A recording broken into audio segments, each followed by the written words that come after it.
Buenas noches, fenómenos. Buenas noches, gente de Fenómenos Extraños, con don Diego Claramonte.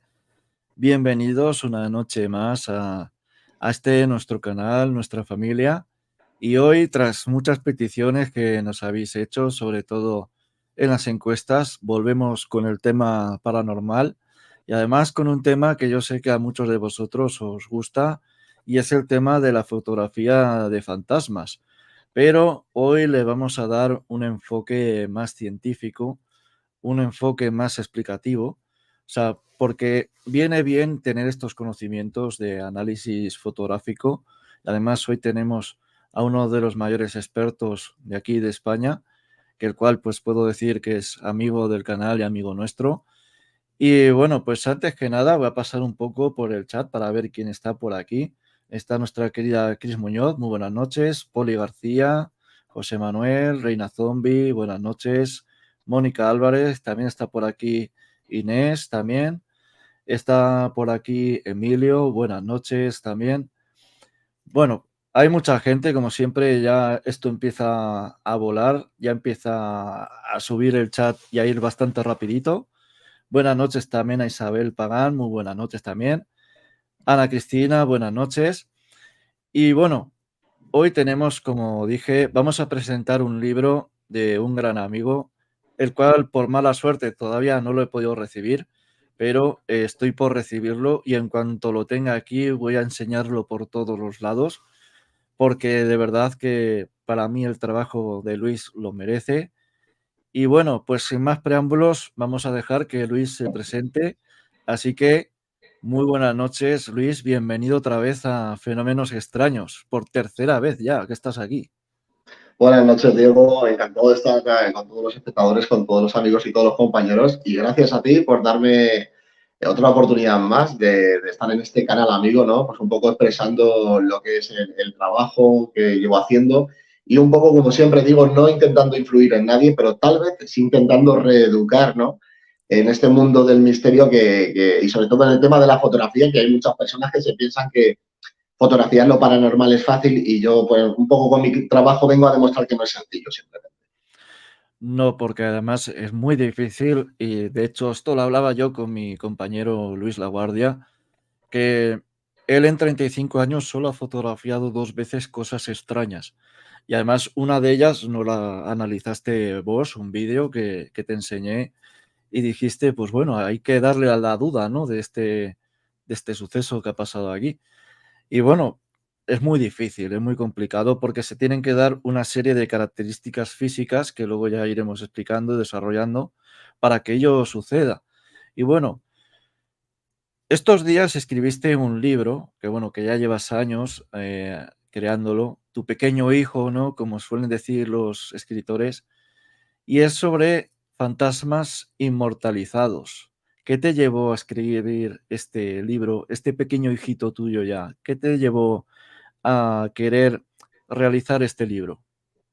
Bueno, pues en primer lugar es que después de tantísimos años estando en el mundo de la fotografía extraña o de la fotografía paranormal, me di cuenta, mi intención no era escribir nada hasta que después de tantos años me di cuenta que a pesar de todo el trabajo que llevo detrás, ¿no? A pesar de que realmente intento eh, reflejar un poquito de realismo, ¿no? A este tipo de cosas, hay gente que no termina de querer saber cuál es la verdad, ¿no? Y yo creo que lo importante, además de descubrir anomalías que puedan ser sobrenaturales o no sobrenaturales, eso es independiente, es importantísimo que sepamos qué es la verdad. Y veía que había muchísima falta de conocimiento, incluso a día de hoy, de personas que no terminan de ver qué es lo que puede ocurrir con una fotografía y el amplio abanico que tenemos de errores y el amplio abanico que tenemos de encontrar manipulaciones digitales fotográficas, preparaciones fotográficas,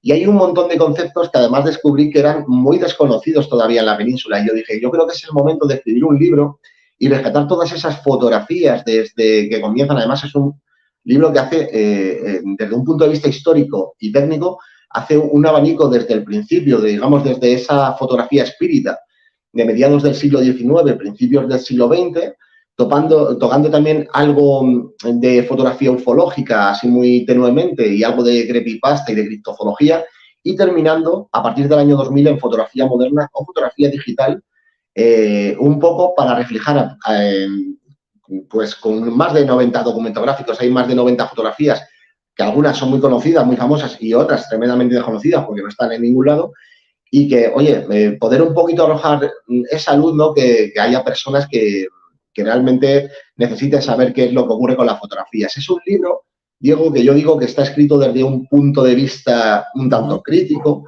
un tanto escéptico, un tanto objetivo, un tanto realista. Y si a los espectadores de hoy no les gusta ese término, podríamos decir que es un tanto cauto, ¿no? ¿Y qué es lo que pasa? Que en un principio se cambió el subtítulo porque el libro se llama Los fantasmas inmortalizados, visión alternativa sobre la fotografía paranormal. Y al principio tengo que decir que el nombre era visión crítica sobre la fotografía paranormal. El problema es que si yo utilizo la palabra crítico en el subtítulo, estoy orientando el libro a un tipo de público crítico, que le va a gustar seguramente, pero yo pienso que este libro lo tiene derecho a disfrutarlo todo el mundo, incluso aquellas personas que hayan comenzado como yo en el tema de la fotografía, un poquito más crédulas, y se hayan dado cuenta o quieran darse cuenta que tal vez los fantasmas que están viendo no son siempre lo que parece. Bueno, quería saludar también a Caterina, que creo que está por aquí, porque veo que la nombran, así que bienvenida también. Y siempre he dicho que hay un principal problema, ¿no? En el mundo paranormal con todo esto de las falsificaciones. Y yo te quería preguntar ahora mismo, ¿cuál es el principal problema que hay en la fotografía paranormal? Principal problema o principales problemas, diría yo, Diego, pues son muchos. Porque, mira, una de las cosas que hay que tener en cuenta, si nosotros nos vamos, por ejemplo, al campo de la parafonía, ¿no? Las famosas Ujú. parafonías, lo que es el campo del audio, es una de las cosas más avanzadas, independientemente de que las parafonías siguen siendo, por ejemplo, algo que hay que descubrir de dónde vienen, el origen y todo este tipo de cosas, el campo del audio está muy estudiado. ¿Con esto qué quiero decir? Que ahí sí que hay un avance, porque ahí podemos ya intentar atisbar un poquito más y ser un poquito más perfeccionistas y tal vez tener más conocimientos sobre cierto tipo de técnicas a la hora de grabar, cómo se tiene que hacer, cómo manejar el entorno, pero en la fotografía no. En la fotografía seguimos un poco estancados, voy a decirlo de esta manera, es decir, todavía hay personas que piensan que fotografiar un fantasma es llegar a un lugar y lanzar una fotografía aleatoria, hay personas que fotografiar un fantasma piensan que es alumbrando con 200 linternas, no tiene ningún sentido. Hay un montón de cosas que hay una falta de control sobre el ambiente y sobre el escenario que estamos intentando captar esa anomalía. Entonces, esa era la idea del libro, ¿no? Un poquito explicar al principio del libro los conceptos que nos podemos encontrar y después de eso intentar que todas las personas que quieran saber un poquito más de fotografía paranormal se puedan, entre comillas, porque no es la intención, pero que tal vez se puedan echar las manos a la cabeza y que digan, anda, pues no es tan fácil, realmente no es tan fácil. Y creo que es una especie de libro que además es un libro consulta realmente para aquellas personas que, mira, me ha salido esto en la fotografía, me voy a ir al libro del amiguete Luis a ver esto y seguramente encuentre la anomalía en el libro. Entonces creo que es interesante desde un punto de vista técnico y de conocimiento de la imagen. Porque además yo voy a decirlo, tengo a Luis como uno de los principales analistas sobre el tema de fotografía. Cada vez que encuentro una fotografía extraña o que he obtenido alguna, siempre va a manos de Luis y porque siempre o muchas veces le encuentra la explicación lógica, como aquella, por ejemplo, que analizamos que era descamación de la piel, que eso es otro efecto que se suele producir mucho cuando se tienen animales en casa. Pero yo ahora quería enfocar un poco sobre las cámaras, o sea, las cámaras fotográficas. ¿Por qué no están preparadas realmente? Además tiene su lógica, ¿no? Porque realmente están diseñadas para fotografiar momentos, no para fotografiar entes del más allá. Pero ¿por qué realmente, técnicamente, no están preparadas para fotografiar fantasmas? Es una buena pregunta, Diego, y además, fíjate, para responderte, te voy incluso a incluir una cosa. No solo cámara fotográfica, yo soy de los, después de escribir el libro, además estoy súper convencido de ello, ninguna tecnología actual por muy novedosa que nos parezca, da igual en el campo que sea, de lo paranormal, da igual para lo que lo utilicemos, nada está preparado para captar lo paranormal. Es decir, las nuevas tecnologías no te van a dar más oportunidades. Si hay un fenómeno paranormal, sea del tipo que sea, imagen, parafonía, siempre va a ser fruto de la casualidad. Esto quiere decir que nosotros no tenemos el control ni cuándo ni cómo podemos fotografiarlos. Depende de ese fenómeno, si es que existe, de cómo se quiere presentar, con quién y cuándo. Es decir, el que compremos aparatos de última tecnología, cámaras de última tecnología, no, o sea, realmente no depende de nosotros. ¿Podemos conseguir más calidad en las cosas? Sí, pero no más oportunidades. Eso sí que lo tengo muy claro. En primer lugar, pues por explicar un poco, si nosotros nos vamos a la fotografía analógica, esa fotografía vieja, resulta que teníamos oportunidades de que saliera algo raro en la cámara, pues teníamos 2 o 3 oportunidades, que era la sobreexposición o doble exposición de imagen, la preparación fotográfica, el pegado en la fotografía o el fallo en la revelación del carrete. Ya está, se terminaban los fallos con la fotografía analógica. Fotografía digital, es que tenemos ahora mismo un abanico de errores, porque una de las cosas buenas que tiene la fotografía digital, como siempre digo, es que hemos conseguido mejorar la realidad que ven nuestros ojos a través de filtros de imágenes. De hecho, nosotros gracias a la fotografía digital podemos ver paisajes o podemos fotografiar paisajes que con nuestra vista sería imposible de ver tanto color, ¿no? Nuestro cerebro siente un gran placer al encontrar tanto colorido y tanta perfección en la imagen. Tenemos imágenes que sobrepasan lo perfecto digitalmente y vamos, son perfectas. Pero ¿cuál es el problema? Que hay un gran abanico de errores. Igual que en la fotografía analógica teníamos 3 o 4, en la fotografía digital si empiezo no termino. Tenemos desde lo más normal, que son esas fallas en los sorbes, los desenfoques, el movimiento en cola, el movimiento en gusaniano, tenemos los haz de luz, tenemos los ebanis, tenemos los famosos fuegos fatuos, luego tenemos preparaciones, tenemos falsificaciones móviles, tenemos largas exposiciones. Es que hay tal abanico de posibilidades de que algo ocurra mal en una fotografía que en cuanto no se tiene el control mínimo sobre lo que se está fotografiando, cualquier cosa puede parecer un fantasma. Y digo más, no quiero ser negativo, digo, pero yo diría que a día de hoy los fantasmas los supuestos fantasmas que toman muchos experimentadores que salen en las fotografías, en realidad podrían ser cualquier cosa. O sea, sinceramente, cualquier cosa, sí, porque hay una falta de control, que yo creo que es lo principal a la hora de tomar fotografías. Ese es uno de los principales problemas. Y luego también yo veo otra cuestión, ¿no? Sino el tema de las cámaras. O sea, por ejemplo, vamos a poner un ejemplo. ¿Qué píxeles pueden llegar a captar? ¿Qué características técnicas tiene la propia cámara, la lente, etcétera?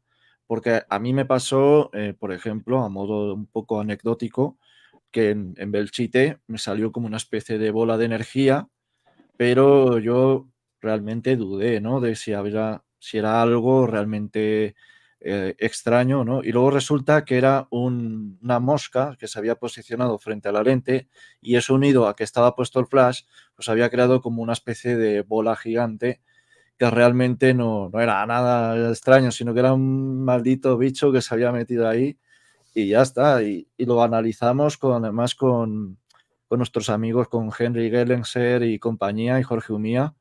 Lo estuvimos analizando y la verdad es que lo descubrimos enseguida, lo vieron enseguida que se trataba pues de un simple insecto que se había colado allí y es lo que hay que tener cuidado, ¿no? De no validar a las primeras de cambio algo sin ser un poco crítico con ello. Sí, dime, Luis.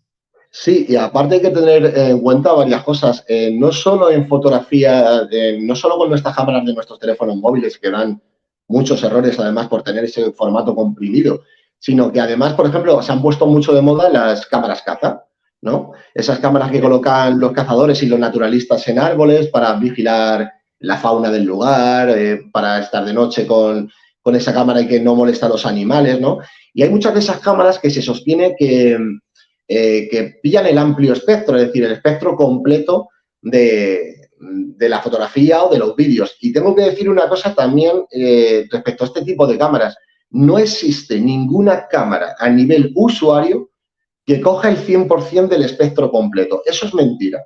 Es decir, las cámaras, este tipo de cámaras pueden estar desde las más malas, que te pueden pillar un 60 y tantos, hasta las mejores que te pueden pillar como mucho un 80%. Hay que tener en cuenta que dentro del amplio espectro de los vídeos y de este tipo de cosas, no solo está la visión normal, sino que tenemos el ultravioleta, tenemos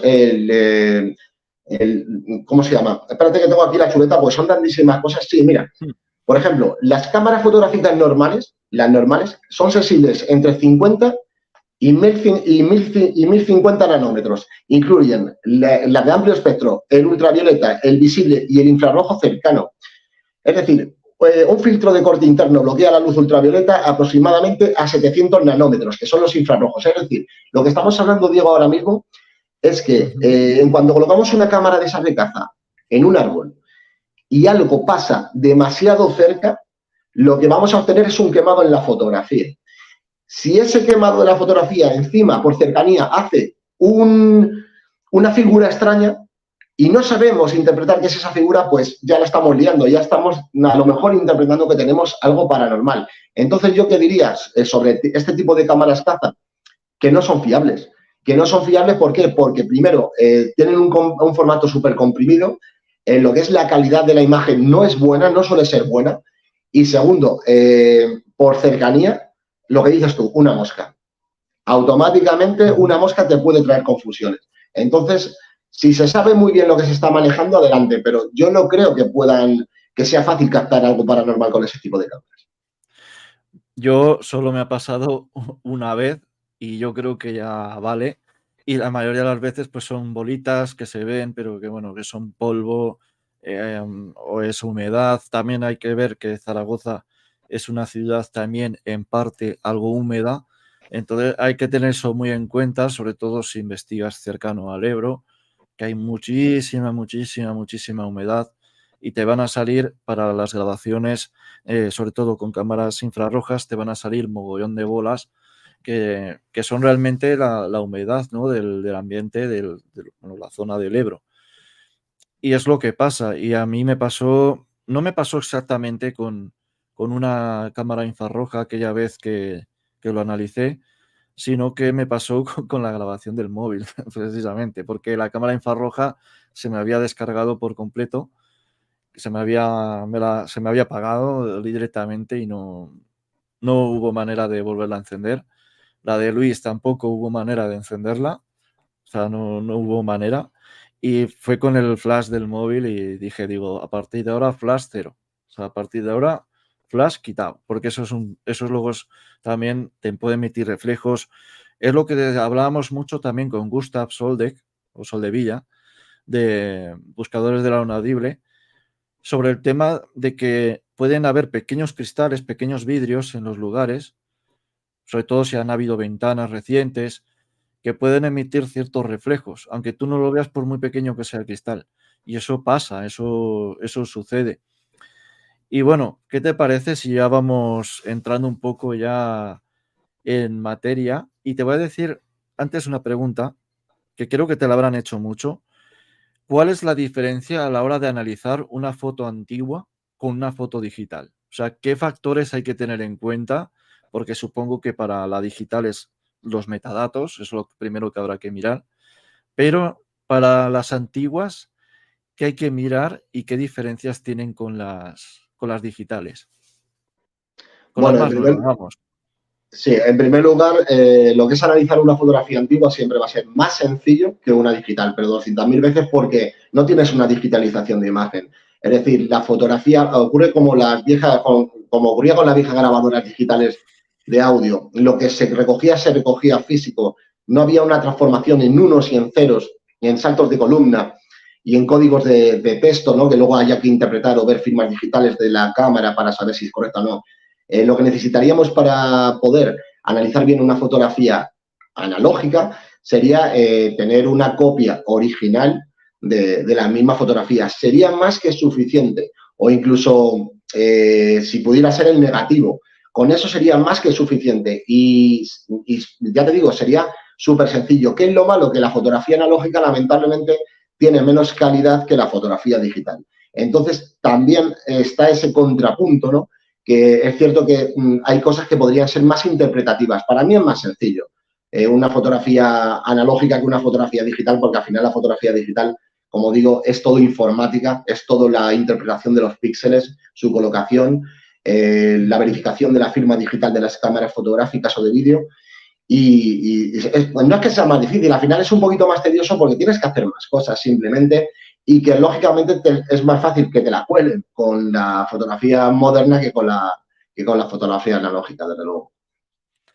Desde luego, porque antiguamente, como yo he visto en alguna de tus ponencias, que es más fácil que descubrir la mentira en lo que es la fotografía antigua que en la fotografía digital, porque ya interviene un poco el nivel de detalle o también un poco los skills, ¿no?, que dirían los ingleses, la habilidad que tenga la persona para poder manipular la foto, porque ahora con la informática, y yo creo que ahora va a venir un problema, y no sé si estarás de acuerdo, con el tema de la IA, de la inteligencia artificial.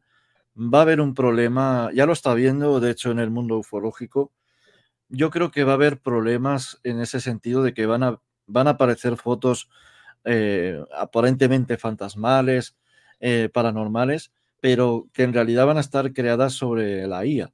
O sea, van a estar haciendo unas creaciones de IA. Y eso para mí creo que va a ser realmente un problema. No sé tú, Luis, qué opinarás. Me ha venido así ahora al momento la pregunta, pero ¿qué opinarás sobre esto? Sobre si crees que habrá que tener cuidado también con la inteligencia artificial. Si el software de inteligencia artificial que vaya a crear esas fotografías todavía puede permanecer cuando entremos en el interior de sus datos la firma digital del software que se ha utilizado, dará lo mismo, no nos la podrán colar. Porque si el software de inteligencia artificial se llama no sé qué 2.0, cuando pasemos esa imagen a texto, tiene que aparecer esa firma. Otra cosa muy diferente es que la inteligencia artificial consiga borrar la firma original del software. El día que eso ocurra, sinceramente digo, no solo para la inteligencia artificial, sino el día que alguien sea capaz de manipular una foto, borrar la firma original digital de la imagen y que no aparezca, yo siempre lo he dicho. Entonces, la fotografía paranormal, tal y como la conocemos hoy en día, no será válida como prueba de campo. Pero digo más, ni siquiera lo estudiaremos. ¿Por qué? Porque ya cualquier cosa podría ser un fantasma. Lo único que nos está librando, que nos está separando, es precisamente en ese velo que todavía hay que mantener la firma digital. Si tú tocas la firma digital en el texto, estás fastidiando toda la imagen con tocar, no solo la firma digital, sino con tocar un 1, un 0 o un salto de columna. Eso es lo que nos salva. El día que alguien pueda manipular una foto digitalmente y conseguir borrar y que se vea a la vez una fotografía sin su firma digital original, se habrá acabado la fotografía paranormal, porque ya ningún estudioso dirá, no, ya no va a valer como prueba de campo. Y el día que eso ocurra, ojalá que tarde mucho, pero que bueno, que me huelo que a lo mejor en un futuro lejano pues puede ocurrir. Pues por aquí dice Ekaterina que esto ya se puede hacer y que lo han debido ver en clases. Y por aquí pregunta Canon, ¿qué opina Luis de la utilización de filtros en el análisis de fotos? Ya que muchas veces los filtros añaden píxeles que no están en la foto original. Pues en primer lugar, buenas noches, Canon, ¿qué tal? En primer lugar, decir que súper importante, si estamos hablando de que, por ejemplo, alguien ha captado una fotografía con una anomalía fotográfica, primero no se deben meter filtros, o sea, eso es lo primero, siempre copias originales de las imágenes. Segundo, da igual, si la fotografía ha sido posterizada y lo que han hecho es, como dice Canon, meter una serie de filtros para intentar engañar. En cuanto se mete filtros es porque has abierto un programa de edición de imagen. Automáticamente en el guardado y posterización va a cambiar la firma digital original de la cámara por el software o por el programa de imagen que se está utilizando. Si nosotros hemos hecho una fotografía con una Canon y hemos abierto con Photoshop para meter una serie de filtros, la fotografía cambia evidentemente, pero la firma también. En cuanto yo vaya a pasar esa fotografía a texto, lo que es la firma de Canon ha desaparecido y el último guardado ha sido con Adobe Photoshop. Por eso Canon es lo que justamente indicaba. Es súper importante que todavía a día de hoy podamos tener las firmas digitales y los metadatos intactos para averiguar si esa fotografía ha sido abierta con otro tipo de programa o manipulada digitalmente. Pero creo que se refiere a la utilización, por ejemplo, cuando vos analizas, si utilizas algún filtro, si estos filtros serían válidos a la hora de tú analizar, por ejemplo, pues me llega una foto de un espectro, voy a ponerle este filtro para ver si reacciona al azul, al rojo, etcétera. Creo que se refería también un poco a eso, de que si pierde, bueno, ¿qué opinas tú de la utilización por parte de los analistas de filtros para poder analizar? Es esencial, yo los uso. Es decir, hay muchísimos filtros de imagen que lo que nos ayudan es a poder averiguar primero si ese fantasma está pegado, si la transparencia es correcta, si la opacidad es correcta, si los contornos son definidos o no son definidos. Y tal vez a lo que se refiere al amigo Canon es que hay ciertos filtros que en cuanto los aumentas, el supuesto fantasma o la supuesta anomalía empieza a desaparecer. Y es una de las cosas que podría ser un indicativo de que tal vez estemos ante una fotografía de fantasmas que no sea correcta. Que eso es lo que me pasó además con una de las imágenes extrañas, que parecía que como se distorsionaba de manera rara y no se veía y todo el mundo no lo veía de manera igual, sino que conforme lo acercaba se veía un poco más como una nebulosa, y eso era lo realmente extraño. Y bueno, ya vamos a pasar ahora un poco sobre el tema de las orbs, que creo que es la primera foto que me pasaste, sobre qué es realmente las orbes. ¿Por qué hay tanta polémica con respecto a ella? Porque hay, dice gente, que ven caras dentro de las orbs. Para mí son un mito, no he visto ninguna extraña hasta ahora, ninguna rara.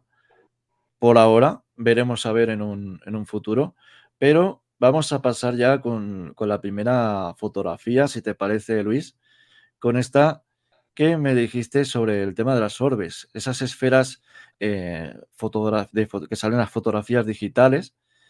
¿Qué tienes que decirnos sobre esto, sobre las famosas bolas de energía, las orbs?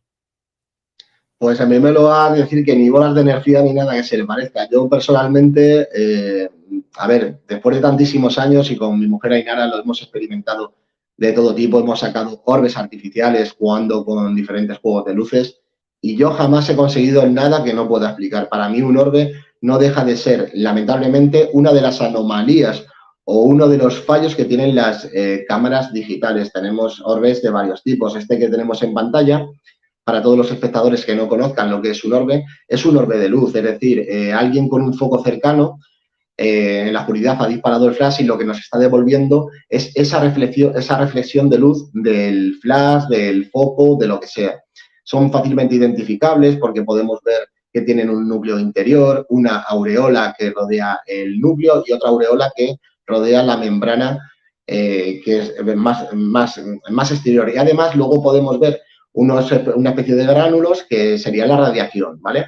Son fácilmente identificables porque si partiéramos estos círculos por la mitad veríamos que su parte izquierda y su parte derecha son prácticamente simétricos y su gama de colores va desde el blanco pasando por tonos más grisáceos, terminando en otros colores un pelín más amarronados, muy fácilmente identificables. Porque es que además se ve aquí perfectamente este núcleo, ¿no? Y se verían como a lo mejor pues serían las diferentes lentes de la linterna, y luego pues esta aureola marrón que describía aquí Luis. Pero es que ya no solo hay orbes con respecto a lo que es la iluminación, sino que también, como podemos ver, pues hay en torno a la humedad, el polvo, si hay tierra. Pero esto vamos a dejarlo que lo explique él. ¿De qué serían estas orbs que se ven aquí? Estos serían partículas de polvo, también muy fácilmente identificables. Por ejemplo, al contrario que la anterior, que es de luz, estas no llevan núcleo. Su gama de colores van desde tonos blanquecinos, pasando por tonos grisáceos, tonos más amarronados, y su estructura interior iría tomando formas menos suavizadas y más angulosas. Hay muchas personas que dicen, pero es que para que esto se levante tiene que haber ¿Tiene que haber polvo en las zonas? Sí, evidentemente, pero por ejemplo, esta fotografía que está tomada en exteriores, no hace falta ni que sople el viento. En cuanto estemos en un suelo terroso, este tipo de partículas, Claro. el peso es irrisorio.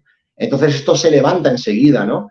Entonces, las partículas de polvo es que las podemos cazar hasta incluso dentro de nuestra propia casa, aunque tengamos la casa limpia, siempre hay polvo. Porque el polvo no se va. El polvo lo que hace es que viaja y se deposita, que hay muchas personas que dicen, ¿cómo se puede ser? Sí, o le quitas el polvo o el polvo se vuelve a depositar.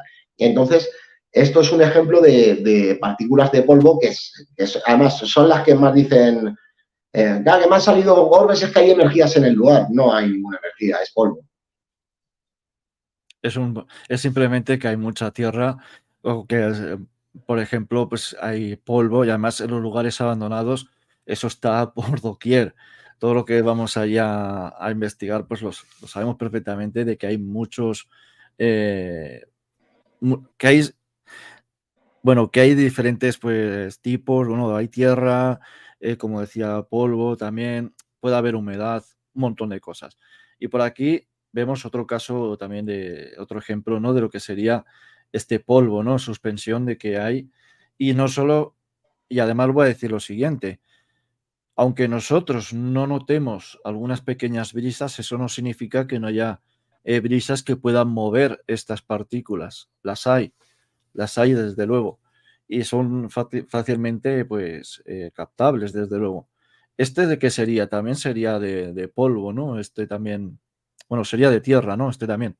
Sí, sí, son todo partículas de polvo. La gran mayoría de ellas, por lo que veo, es de polvo. Y además digo una cosa, es bueno que pongamos esta fotografía porque está tomada en el interior de una cueva, ¿no? Y había compañeros que en su momento, no recuerdo quiénes, me decían, Luis, es que en una cueva, por ejemplo, la cueva de la Luna, hay muchísima humedad, allí no se debería levantar polvo. Bueno, pues sí, sabemos que la humedad es contraria al polvo, pero para que estas partículas no se levanten, tendríamos que estar en un lugar donde hubiera llovido y estuviera no solo húmedo, sino totalmente o parcialmente empapado. Entonces evitaríamos que estas partículas se levantaran. El que esté simplemente húmedo, pero porque está la pared fría, no nos va a quitar que esto aparezca. Realmente, para ser contrario a la aparición de orbes de polvo, tiene que estar, vamos a decirlo así, semi-empapado. Si no, estas partículas se van a seguir levantando. Y esta nebulosa, ¿no? Entre comillas, que se ve aquí, que bueno, que es la formación de varias orbes unidas, me recuerda a un caso que vi hace poco en un grupo de WhatsApp, en el cual pues un tipo intentó vender como que había obtenido la mejor evidencia del mundo mundial. Y cuando vimos la foto, pues yo automáticamente le destrocé la foto y bueno, pues el tipo se cargó contra mí directamente, se cargó contra todos, porque era polvo simplemente, era polvo que había levantado y bueno, había diferentes trucajes también. Todo eso gracias a las enseñanzas de nuestro amigo Luis. Y yo lo que dije, digo, si vas a poner una foto así, pues espérate a las críticas, ¿no? También, espérate un poco a la crítica. Me recuerda mucho a este suceso. Y bueno, yo ahora te quería preguntar sobre todo qué diferencia hay de las partículas húmedas, o sea, de los orbes por humedad, a este tipo de orbes. Porque sé que tienen otro tipo de característica muy definitoria, los de agua. Cuéntanos un poquito. Sí, por ejemplo, si entráramos con nuestra cámara en un banco de niebla y utilizáramos nuestra cámara en manual a través de una larga exposición de imagen, utilizando una pequeña luz o utilizando el flash de la cámara, obtendríamos ese tipo de partículas de humedad.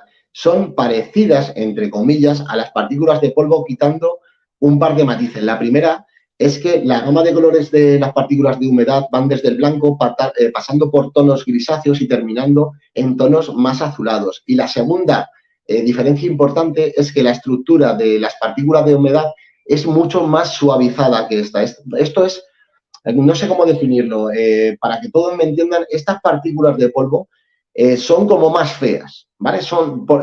Internamente son más feas. Si nosotros ampliamos estas partículas, veremos que dentro está formado como de pequeños cristalitos. Las partículas de humedad, no, las partículas de humedad son mucho más suavizadas. Nos da la sensación casi de estar rodeados de burbujas, ¿vale? De burbujas de jabón, para que nos hagamos una idea, que toman diferentes tipos de colores. Entonces, es una manera de identificarlos. Son muy fácilmente identificables porque además hay una diferencia. Ninguna tiene el núcleo, pero el color lo es todo, ¿no? El color en la partícula de humedad, ya digo, blanco, gris y azul. Son los 3 tonos que se suelen manejar en partículas de humedad. Sí, bueno, que es algo que es muy curioso, ¿no? Que es lo que dices aquí, ¿ves? Se ven aquí estos cristalitos, estos pequeños gránulos, ¿no? Como granitos. Y las otras son un poco mucho más lisas. Yo estuve haciendo la prueba, además que me fui a la ribera del río, estuve ahí pues intentando, pues además un día con humedad también, con el tema de la niebla, que también la niebla provoca muchos de estos efectos. Y bueno, vamos a pasar a la siguiente fotografía, que no sé cuál será. Bueno, esto es un clásico también de la fotografía paranormal. Y además quería remarcar un comentario que han puesto aquí. A ver aquí.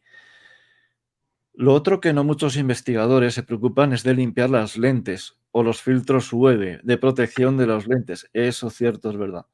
Rodrigo Ahí tiene tiene, toda la razón del mundo. porque eso es verdad. Y yo también al principio he pecado de ese pecado también.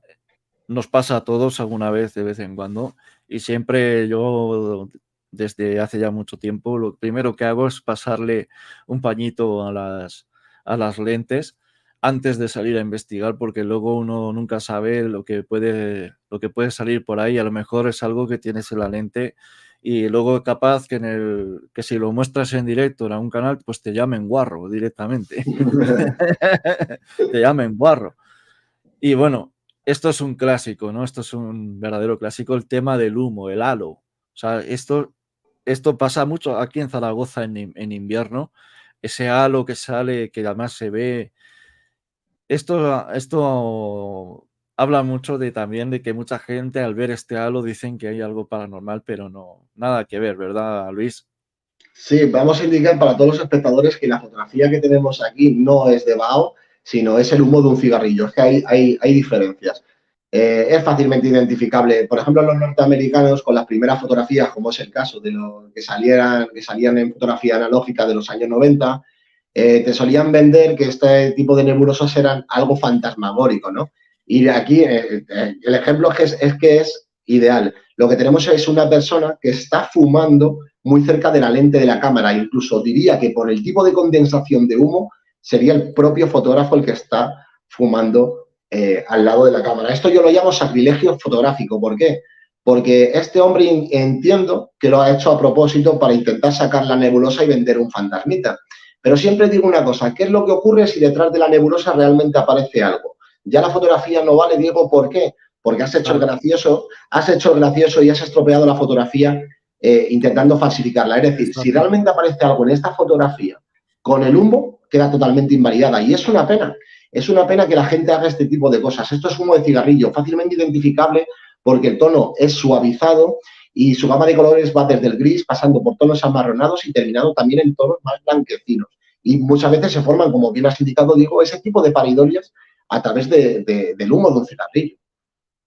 Incluso el halo de cuando es invierno hay que tenerlo muy en cuenta, sobre todo cuando se investiga en zonas como Zaragoza, que hace un frío del carajo en invierno, que hace mucho frío. Y bueno, en Toledo también, en Toledo también hace un frío bastante helador, o como en zonas de Soria también que nos ven desde allí.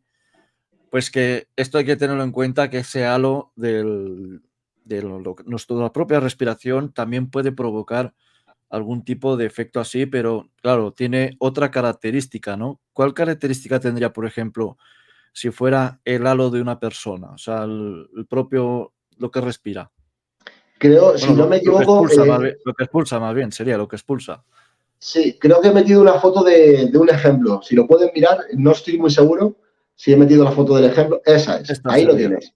Mira, aquí tenemos dos posibilidades. Esta fotografía está tomada en el barrio de Whitechapel, en el casco viejo de Londres, una guía turística que además recomiendo a todo el mundo. Además, si vas a Londres en pleno invierno, pueden ocurrir este tipo de nebulosas. mucha gente me decía, ¿esto también es humo de cigarrillo? No, pueden ser dos cosas. Ahora te voy a decir cuáles. Precisamente una de las cosas que puede ser el vaho, perfectamente. El vaho que sale de la boca. Hay que tener en cuenta que el cuerpo humano suele rondar la temperatura entre los 37 más o menos. Lo que ocurre es que cuando nosotros expulsamos el dióxido de carbono y fuera hay frío, hay una descompensación del aire cálido que entra y el aire frío que entra y el aire cálido que expulsa. Eso lo que hace es que forma ese vaho y si nosotros estamos tomando una fotografía y lo que soltamos es una bocanada de aire, puede ocurrir que por cercanía al objetivo de la cámara salga este tipo de nebulosa. La segunda opción que tenemos, por ejemplo, en Whitechapel, que ocurre mucho, es que si estamos cerca del alcantarillado, efectivamente, las alcantarillas en la parte de abajo, lo voy a hacer así con la mano, están en caliente, por la parte ya exterior es todo frío, todo el humo que sale, todo ese humo de condensación que sale en su mezcla del frío con el calor, produce este tipo de nebulosas, también fácilmente identificables, porque al contrario que las de humo de un cigarrillo, estas serían más suavizadas. Si nos fijamos, son como más suavizadas, son más tenues, no son tan condensadas, es como un humillo más suavizado, ¿no? Y su gama de colores generalmente suelen estar entre los tonos grises y los tonos blanquecinos. Y es por lo que dice aquí Canon, que me parece una buena observación, porque esto se puede hacer además. Parece que en esta foto el camarógrafo exhaló el vaho y luego pasó la mano rápidamente para crear esa turbulencia para que no se viera como que el vaho salía como una manera lineal. Y además me gustaría lanzar un saludo a Antonio Ruiz Vega, que bueno, pues hicimos ya un directo sobre el tema de Whitechapel con la historia de Jack el Destripador, ya que él es el mayor experto sobre Jack el Destripador de habla hispana. Y también mandar otro saludo a JL, a José Luis Camacho de Mundo Desconocido, que también estuvieron por aquí aportando datos sobre Jack y sobre Whitechapel y además de otros temas de ufología. Un fuerte abrazo para los dos que les quería mandar. Y además pronto tendremos a Mundo Desconocido también y pronto volveremos a tener a nuestro amigo Antonio por aquí. Y bueno, pues además le habrá hecho ilusión, si lo ve esto, le hará ilusión ver esta foto de Whitechapel con lo que a él le gusta, pues este famoso barrio de Londres. Y bueno, pues esto sería la explicación, ¿no? De que parece que alguien aleteó, ¿no? Para que se creara este famoso vaho o que pudiera pasar como pasaría pues en muchas alcantarillas que sale ese humo tan característico de este barrio de Londres y también de Nueva York. Bueno, vamos a pasar a la siguiente foto y esto creo que se refiere ya un poco más al tema de los ROTS, ¿no? Si no me equivoco. Tema de los Efectivamente, ROTS. estamos ante un ROTS, ¿vale? O lo que también se conocen o los conocían al principio erróneamente como cigarrillos ectoplásmicos. Me hacía mucha gracia esta definición. No son otra cosa que insectos en suspensión y en este caso tenemos dos ejemplos de tal vez un mosquito o una libélula que está aleteando y que está pasando a gran velocidad. Nuestra cámara puede captarlos. ¿Por qué? Porque los insectos son invertebrados y siempre, a ser invertebrados, devuelven la luz natural o artificial. Esto quiere decir que si nosotros estamos cerca, por ejemplo, de una farola y hay un montón de polillas o hay un montón de insectos cerca de la farola y lanzamos una fotografía con nuestro flash, pues lógicamente van a aparecer que hacen este tipo de movimientos tan alocados. O sea, al principio había mucha confusión porque cuando se descubrió este fenómeno se especuló sobre muchísimas cosas extrañas, pero es que realmente estamos viendo el movimiento, la velocidad del movimiento de un mosquito o de lo que sea, que tú fíjate, el aleteo, las veces que vemos esas curvas son las veces de aleteo que se muestran en cámara antes de desaparecer ante el espectro visible. Entonces, simplemente son insectos en suspensión, pero sí que es un concepto que me gusta dejar claro porque hay personas que todavía no lo conocen. Porque yo esto lo estuve probando en su día con moscas y demás, y resulta que la velocidad de la mosca es muchísimo más superior a lo que es el ojo humano, de lo que puede llegar a ver. Puede llegar a realizar, creo que eran en casi 800 movimientos en cosa de 2 o 3 segundos, lo cual es una barbaridad, es una auténtica burrada.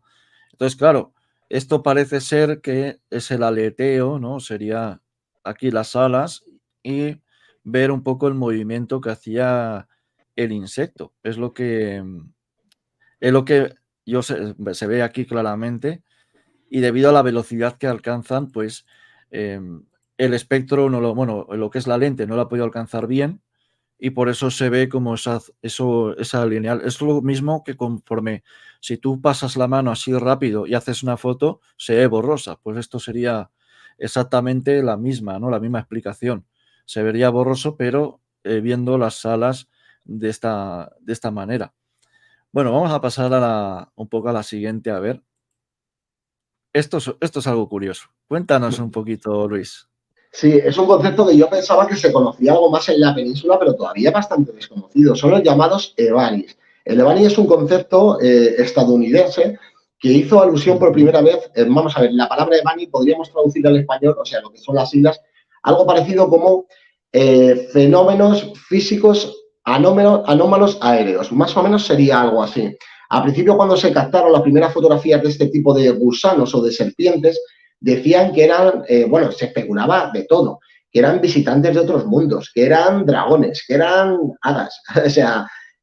O sea, se especuló sobre muchísimas cosas y la explicación es mucho más sencillo.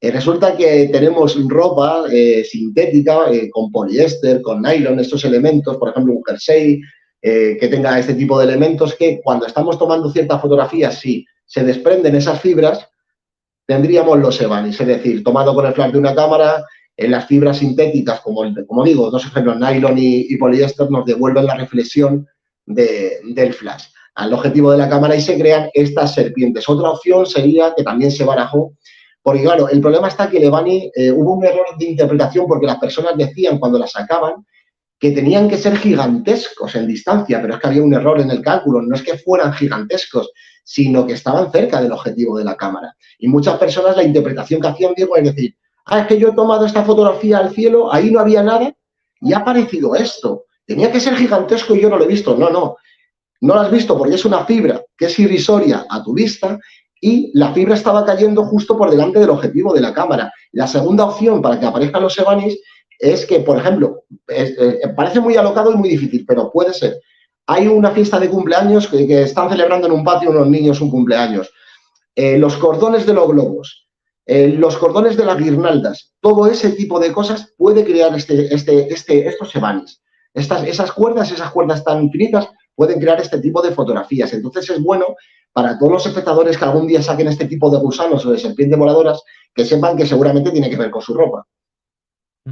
Y además, yo recuerdo que cuando hemos comentado el tema de los EVANIs, yo te dije, pues casualmente ayer estuve estudiando el tema de los EVANIs y esos movimientos alocados que hacen ahí en el cielo, como que estaban ahí pues estáticos que a lo mejor pues formaban como si fueran medusas o como si fueran gusanos gigantes y que, bueno, pues según los mexicanos, sobre todo la gente de aquí de México, pues les mando un fuerte abrazo, sobre todo a mi amigo José Manuel, pues que parecían, ¿no? Que eso les decían los EVANIs porque no tenía explicación, creían que eran gusanos gigantes, pero a lo mejor pueden ser pues los restos de poliéster, restos de globos aerostáticos, restos de un montón de cosas que a lo mejor se han quedado allí flotando y se han quedado allí pues de aquella manera, ¿no? Y a lo mejor porque tú lo veas desde tierra como que está estático, a lo mejor no lo está.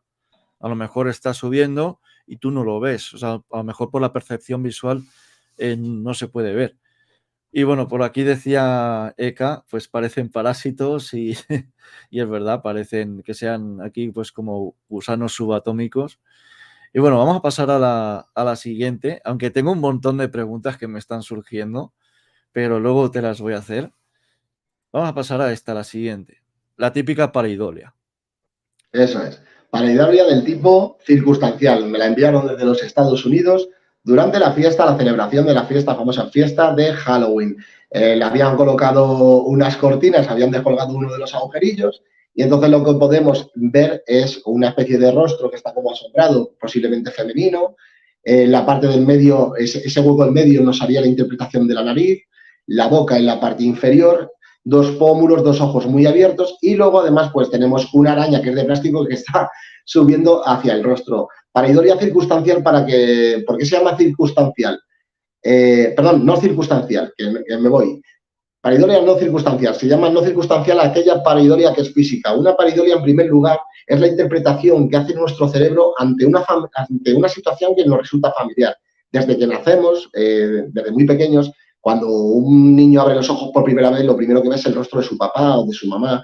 Y durante nuestra vida, sobre todo en el crecimiento y antes de la adolescencia, nuestro cerebro va programando esas figuras, las va convirtiendo en familiares y las va dejando guardadas, ¿no? Entonces, cuando ya en la edad adulta vemos cualquier tipo de forma, nos lo vamos a llevar hacia ese ámbito familiar, ¿no? Ese ámbito que nos resulta conocido, que son las famosas paridorias, es la interpretación que da nuestro cerebro de una forma, de un rostro, en un lugar donde no hay verdaderamente eso. Pareidolia no circunstancial, ¿por qué? Porque es algo físico. Es decir, tú puedes lanzar una o 100 fotografías que siempre te va a aparecer ese rostro. Puede ser una cortina, puede ser un enchufe, puede ser el perfil de una montaña, la forma de una nube. Se llama de este tipo no circunstancial porque es algo físico, algo que tú puedes tocar. Da igual que sea, como digo, una cortina, una rasgadura en una pared o unas piedras que formen algo extraño, ¿no? Ujú. Yo me daría más miedo encontrarme esto sin saber que es de plástico Sí, personalmente, de plástico, sí. porque al principio dirías, joder, y si no es de plástico, ¿no? Pero bueno. Y además hace poco, no sé si te llegó a vos, Luis, una foto que es una conocida pareidolia, que la propia foto en sí entera dibuja como un rostro.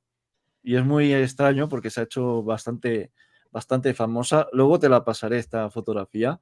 Se ha hecho bastante conocida a nivel mundial y la verdad que me pareció curiosa porque ves un paisaje, pero cuando ya la ves, la foto como tal, ves que hay un rostro allí, que se ve un rostro. No sé si lo hicieron a idea o no, porque eso también incide mucho en el ángulo que tú hagas la fotografía. También, a lo mejor en un ángulo tú ves algo normal, pero en ese ángulo que has conseguido se ve ese rostro o diferentes objetos lo forman. Y eso es lo realmente curioso de este tipo de fenómenos, los temas de pareidolias. Vamos a la siguiente. Bueno, esto es otro clásico también. El tema de las llamaradas que supuestamente salen fotografías. Cuéntanos un poquito. Ahora sí, estamos ante una palidoria del tipo circunstancial. Es simplemente una fogata hecha en el patio también del venido desde Norteamérica. Podemos ver que se ha hecho una fogata en el interior de un tronco, de un bidón, no sé exactamente lo que es, en un jardín. Y podemos ver que en la llamarada, a la hora de tomar la fotografía, aparece un rostro, o interpretamos un rostro de perfil, que bueno, que hay personas que dicen que le recuerda a la muerte, porque podemos ver ese rostro cadavérico de perfil y la parte superior sería la capucha. Hay personas que ven algo demoníaco, hay otras personas que dicen ver una especie de duende, no hay nada de eso. Pareidolia circunstancial, ¿por qué se llama circunstancial? Porque se han dado todos los elementos justos para que se forme este tipo de cosas. ¿Qué es lo que ha ocurrido aquí? Pues bueno, aquí ha intervenido la altura de la llama, hacia donde sopla el aire, la colocación del fotógrafo, el momento en el que se disparó la fotografía es súper importante y se llama circunstancial precisamente porque nosotros podremos disparar al fuego unas 200 fotografías, pero este rostro jamás va a volver a aparecer, es único. Por eso siempre indico que es algo que por lo que me conocen mucho las personas de las paridolias me dicen, yo sé que Luis suele decir que cuando cojamos una paridolia del tipo circunstancial no la desechemos y la guardemos como una joya de la corona porque realmente lo es, no es nada paranormal, pero estas fotografías son únicas porque son irrepetibles. Desde luego, porque tienen que darse una serie de factores, al igual que para que aparezca algo realmente extraño, tienen que darse una serie de factores que en ese momento coincidan, en el momento que tú estás o bien grabando o bien haciendo esa fotografía. Es lo que y es que esta me llamó mucho la atención y me recuerda a otra, bueno, me recuerda a un par, sobre todo una muy famosa, la del tema del 11 de septiembre, esa calavera que se ve en uno de los supuestos impactos y, bueno, de los impactos de los aviones. Y luego otra en una casa de Estados Unidos que se decía que había estado, bueno, se montaron unas películas tremendas sobre que había estado el diablo y se había enfocado en esa casa y que esa fotografía lo demostraba. Bueno, pues es eso, ¿no? De que a lo mejor en ese ángulo, en ese momento, se dio la particularidad de que salió este elemento y es lo extraño porque además, si te fijas bien, hace la forma de una calavera prácticamente casi humana. Vamos a un poco ya para la siguiente. Bueno, esto es otro clásico también que además sucede mucho en la alta montaña, ¿verdad, Luis? Esto Sí, sucede mucho en la alta montaña. estamos hablando del famoso, o no tan famoso, porque veo que todavía hay personas que no lo conocen, efecto de Brocken, ¿vale? Sí. Es un efecto óptico que ocurre, como bien has dicho, en alta montaña y en cierto tipo de climatología, ¿vale? No ocurre siempre. Esto se tiene que dar la circunstancia de que haya muchísima humedad, de que la luz del sol esté incidiendo sobre las partículas de humedad. De hecho, se forman arcoíris alrededor de estas figuras. ¿Y qué es esta figura? ¿Por qué aparece? Bueno, pues es el propio reflejo del montañista deformado, que puede aparecer a cierta distancia de nosotros. Y al principio, el origen del efecto de Brocken, al principio se pensaba, porque además es un efecto que no solo puede ser fotografiado, sino que es visto por el montañista. Tú imagínate, Diego, que vas por la montaña y de repente miras a tu lado y ves una sombra negra a distancia que parece que te va acompañando totalmente en paralelo. Claro, al principio el folclore, la gente se asustaba y decía, he visto un fantasma en las montañas, una sombra negra me ha estado acompañando en el sendero, en este sendero montañoso, y no se estaba dando cuenta que era su propia forma, su propia sombra, deformada y reflejada en esas gotas de agua. Pero es que realmente como se deforma, porque no es exactamente igual que tú, se deforma, se vuelve ancha, pues claro, tú lo que estás viendo es una sombra de gran envergadura que te está acompañando todo el rato, que dura esa humedad, ¿no? Se llama espectro de Brocken porque además es muy curioso y sí da un cierto toque fantasmagórico y folclórico que carga de leyendas a este tipo de imágenes. Además, esto se da también mucho por pruebas que yo mismo he hecho en la propia niebla también. O sea, en la niebla hay veces que se da este efecto de que parece ser que algo está enfrente tuyo, pero no es realmente algo extraño, sino que es tu propia fotografía, bueno, tu propio cuerpo que se ha proyectado en unos metros más adelante, unos kilómetros más adelante. Y esto es uno de los efectos más extraños que yo conozco, el tema del espectro de Brocken. Y además aquí en el Pirineo se suele dar mucho de que hay mucha gente que pone fotos paranormales del Pirineo y realmente eso es esto, ¿no? Que a lo mejor por las nubes, por cierta climatología que hay, pues se da este efecto y aquí en los Pirineos se da muchísimo. Vamos con la siguiente. Bueno, esto es otro clásico, otra foto clásica de alguien que hizo mucho dinero con respecto a hacer este tipo de cosas, ¿verdad, Luis? Sí, estamos ante Victoria Helen Duncan, una de las mayores Exacto. estafadoras del movimiento espírita durante mediados del siglo XIX, principios del siglo XX. Estamos hablando de una señora que aseguraba que podía materializar un fantasma y materializar el ectoplasma, ¿no? A través de sus sesiones mediúnicas. Este tipo de sesiones iban orientadas a personas muy pudientes, a personas que tenían mucho dinero. Hay que decir que cuando escribía el libro descubrí muchas curiosidades sobre este tipo de sesiones espíritas en las cuales ahora puedo decir con seguridad que se hacían a altas horas de madrugada, que había una serie de códigos. Mira, aquí tengo una puerta y voy a hacer para que todos los espectadores lo vean. Tú tenías que llegar ataviado, que no se te viera. ¿Por qué? Porque los investigadores y las autoridades estaban detrás de estas personas para descubrirlos. Y entonces a ti te daban un código como que ibas a asistir y tú llegabas a la puerta y a lo mejor tenías que hacer así, dabas 3 golpes y ya sabían que era Diego, que venía a la sesión espírita y que no era un policía que estaba llamando de otra manera. Tenían hasta sus códigos para llamar a las puertas. Crearon esas famosas mesas parlantes, pusieron poleas debajo de las mesas. O sea, han descubierto un montón de cosas de cómo engañaban a las personas. Y aquí lo que tenemos es que esta señora lo que hacía era que tenía preparado una serie de trapos de elementos textiles que lo que hacía era que mezclaba con abundante clara de huevo y que se introducía en los diferentes orificios de la cara, en la nariz y tal. En ese juego de luces, cuando se apagaban las velas, porque había velas que estaban trucadas para tirar del cordel y que se apagaran y luego se volvieran a encender, lo que hacía es que esta señora empezaba a esputar este tipo de cosas. Y además, ¿Cómo Claro, se sabía que era falsa, además de que es súper artificial? Ese muñeco que tenemos ahí al lado, Diego, es un pelele que han puesto, no sé si será un pelele o un actor disfrazado, creo que es un muñeco. También utilizaron actores y actrices disfrazados. Sería impensable pensar que esto es un fantasma a día de hoy. Sin embargo, una de las cosas que siempre me ha llamado la atención es que fueron engañados. Fíjate qué curioso, ¿eh? Personas súper inteligentes. Estamos hablando de que fueron engañados en esas sesiones espíritas jueces, abogados, farmacéuticos, lingüistas, catedráticos, maestros. Nadie se salvaba. Pues claro, nunca se había visto un fantasma y decían, vale, me puede parecer un pelele, pero es que a mí me han dicho que esto es un fantasma. Pues esto será un fantasma. Hoy en día nos reímos de estos peleles. Pero fíjate, gente con carrera engañados por estas artimañas.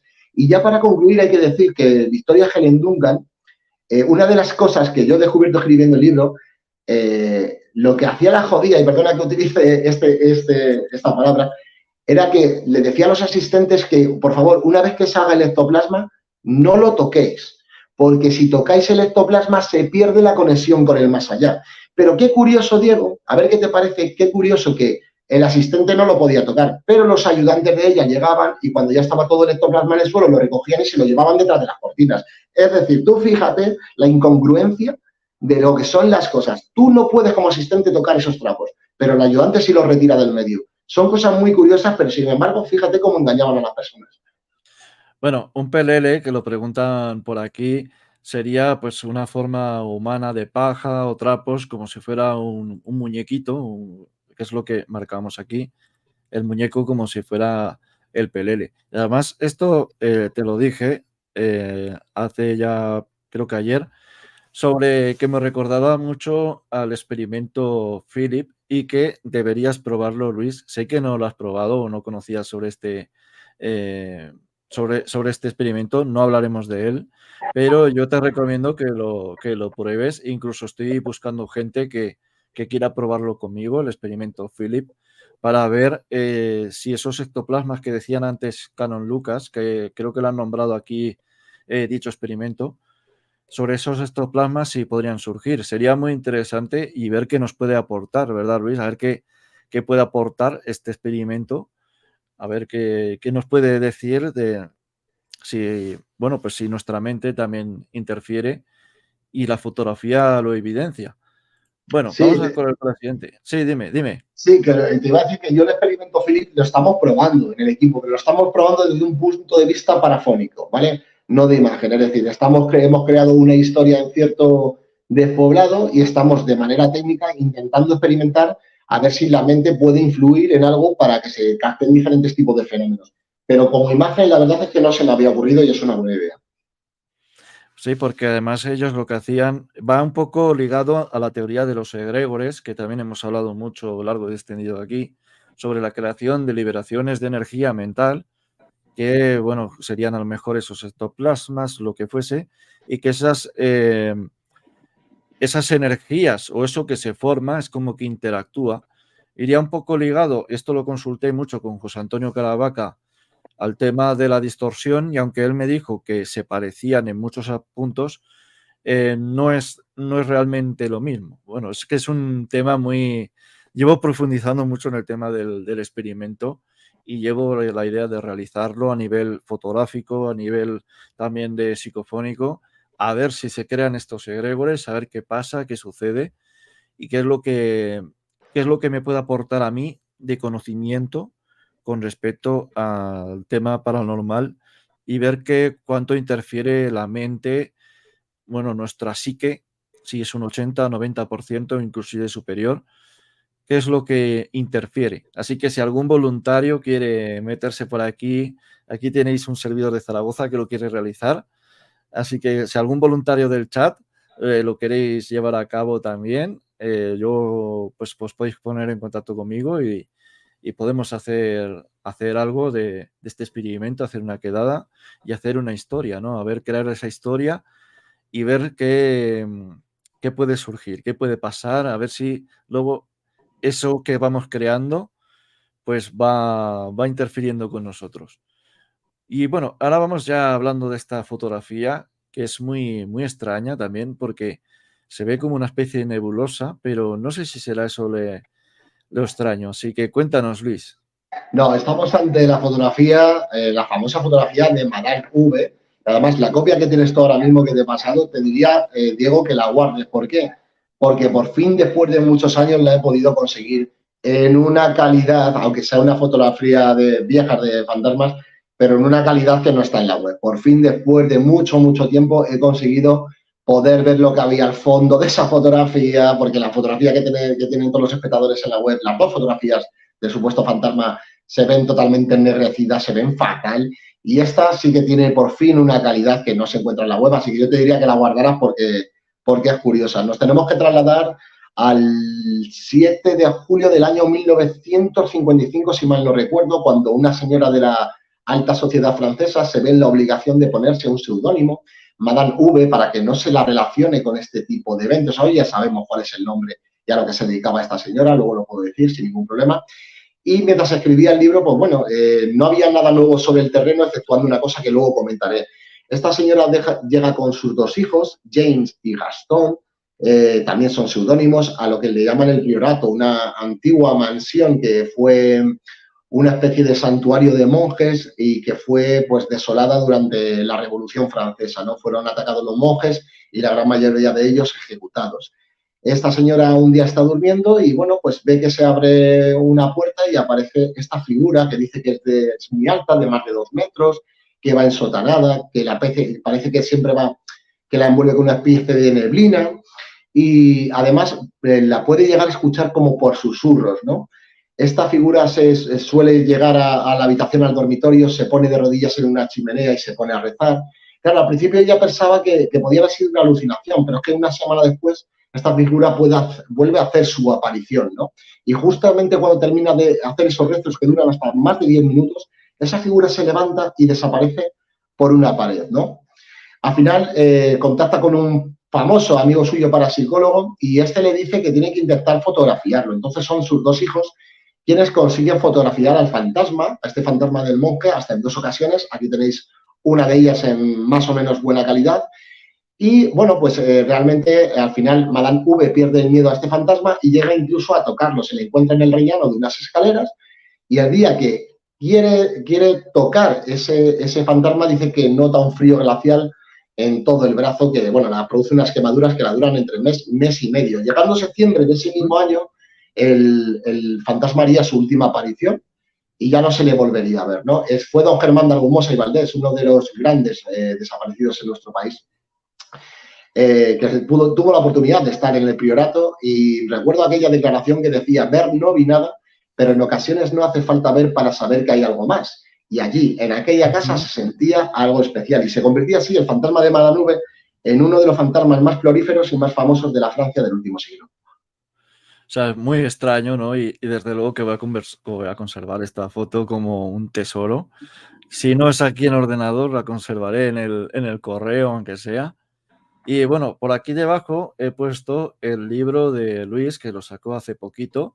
Aquí lo tenéis para poder comprarlo, quienes queráis. Está en la página española, pero creo que también, no sé si también se hacen exportaciones a Chile, Argentina, etcétera. Creo que sí.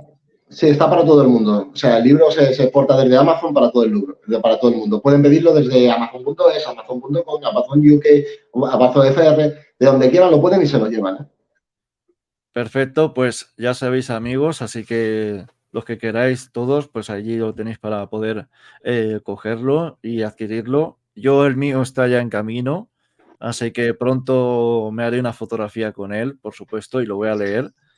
Y por aquí hacía una pregunta nuestro amigo David Soplet, que decía, ¿qué opinión, no sé si conocerás este caso, Luis, pero dice, ¿qué opinión tiene del caso El Ente en Estados Unidos en los años 70, que se hizo una película? Las imágenes que sacaron los investigadores de la Universidad California de esa entidad. Bueno, pues muy buena pregunta, God, porque además es uno de los apartados y de las fotografías que toco aquí y puedo decir que tiene una solución, ¿vale? Esos halos de luz tienen una solución y si me lo permites, en un momentito te lo busco porque lo tengo por aquí para que sepan las conclusiones, porque al final he indagado mucho sobre esa fotografía y el poder conseguir sacarle una conclusión, pero no solo por mí, sino por lo que se dijo y por todas las personas escépticas que al final, oye, han conseguido darle una solución. Dame un momentito. Mira, ya la tengo aquí. ¿Vale? Mira, fíjate, nuestro amigo Gott se refiere, no sé si la puedo, no se va a ver muy bien, pero bueno, ahí está, ¿vale? Es el famoso caso del ente, ¿vale? De los Estados Unidos, titulado como el Arco de Luz. Te voy a leer muy brevemente aquellas cosas de las cuales indagué.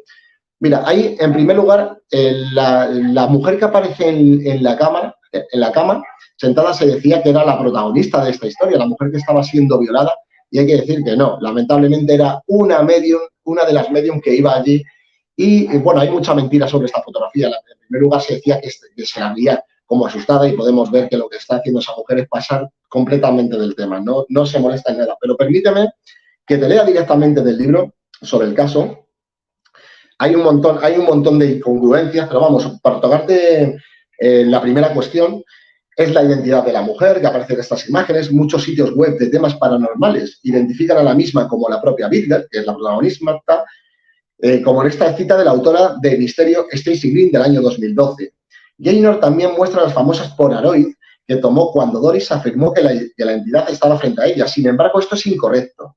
En el libro de Taff Aliens Above, el cual descubrí, Ghost Below se llama, también muy interesante, y identifica a la mujer como Candy, una amiga psíquica de Bidler que estaba de visita ese mismo día. Ya la historia de la fotografía desde sus orígenes podemos ver que no cuadra, pero es que aparte, en plan de fotografías, tenemos dos fotografías del caso que se presentan como una evidencia real de luces sobrenaturales. Ambas imágenes, tomadas dentro del dormitorio de Bidler, muestran dos brillantes arcos de luz, que yo creo que Goat Elemental es el amigo, es a lo que se refiere, ¿verdad? Y se afirma que estaba encogida bajo las luces, pero no estaba pasando del tema. Y hay que tener en cuenta que esto indica que el arco de luz que está flotando, mira, por ponerte un ejemplo, voy a irme un poquito más para atrás.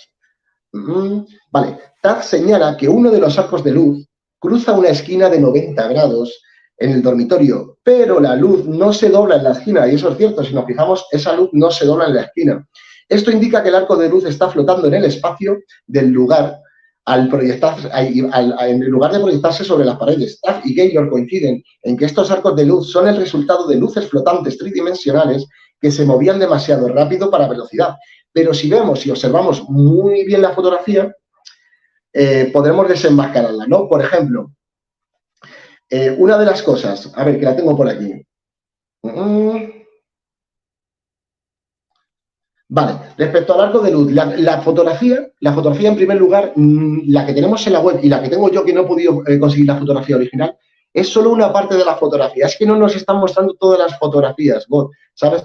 O sea, la fotografía original es mucho más grande, y en esa fotografía original sí podemos ver cómo ese arco de luz no es nada sobrenatural, sino que es un efecto y una luz que se ha sobrepuesto a la hora de tomar la fotografía. Realmente, en el libro explico muy bien el caso. Yo ya digo, además es uno de los casos más largos y no quiero ponerme aquí para no extenderme en el programa, pero desmantelo todo el entuerto y desmantelamos junto con nuestros compañeros todo el entuerto, porque parece ser que era una fotografía que, no con mala intención, cuidado, no es una fotografía manipulada, es una anomalía que salió en la fotografía y que se interpretó como que era sobrenatural.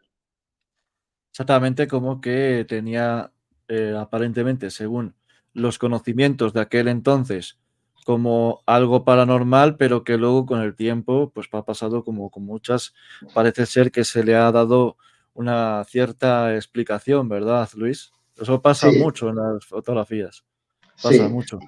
Sí, además el caso del ente que tocaba el amigo Gut Elemental, efectivamente ha sido de los más prolíferos y es una de las fotografías más habladas en la web, como que todavía real, pero ese haz de luz, yo no podía meter la mano en el fuego hasta que no me puse a estudiar a los diferentes investigadores que han opinado sobre ella. Pero claro, ya me parecía artificial, ya desde un principio me parecía algo que tenía mucha luminosidad, y cuando algo es demasiado luminoso, yo sospecho.